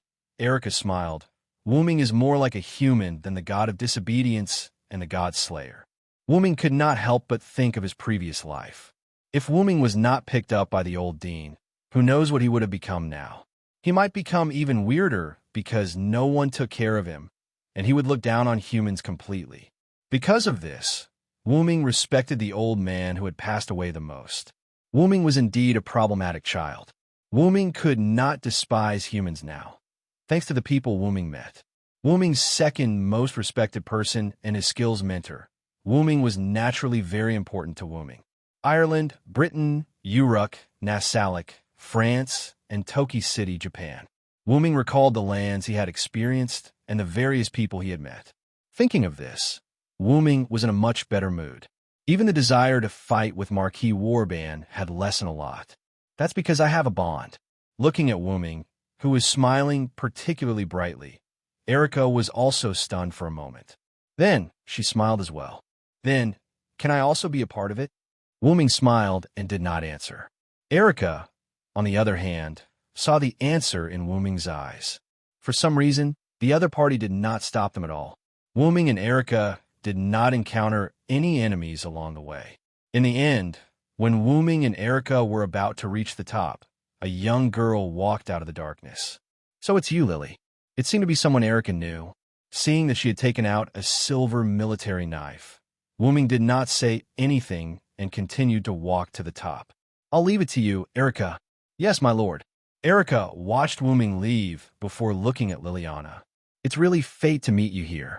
I thought the rumors that you went to Marquis Warbin's place were false." Liliana looked at Erica with a serious expression.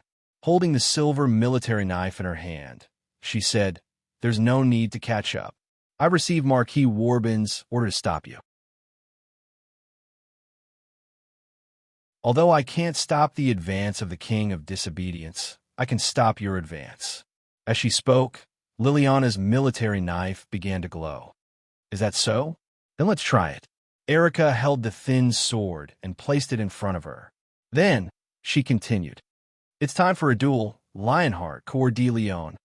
My wings become the steel of the phantom blade. Silver master craftsman, Il Maestro, grant me strength."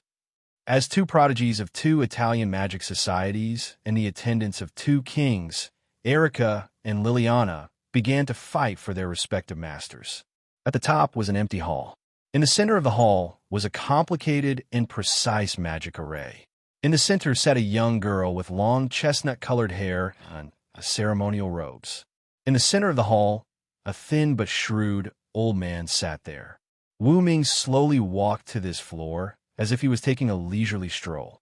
In the darkness, Marquis Warbin's green vertical pupils exuded a cunning gaze. His gaze was fixed on Wooming. Wooming looked at Warband. Neither of them spoke. The atmosphere began to become tense. Only the chestnut-haired girl trembled under the pressure of the two kings. You're tuning in to the Warrior Lore YouTube channel.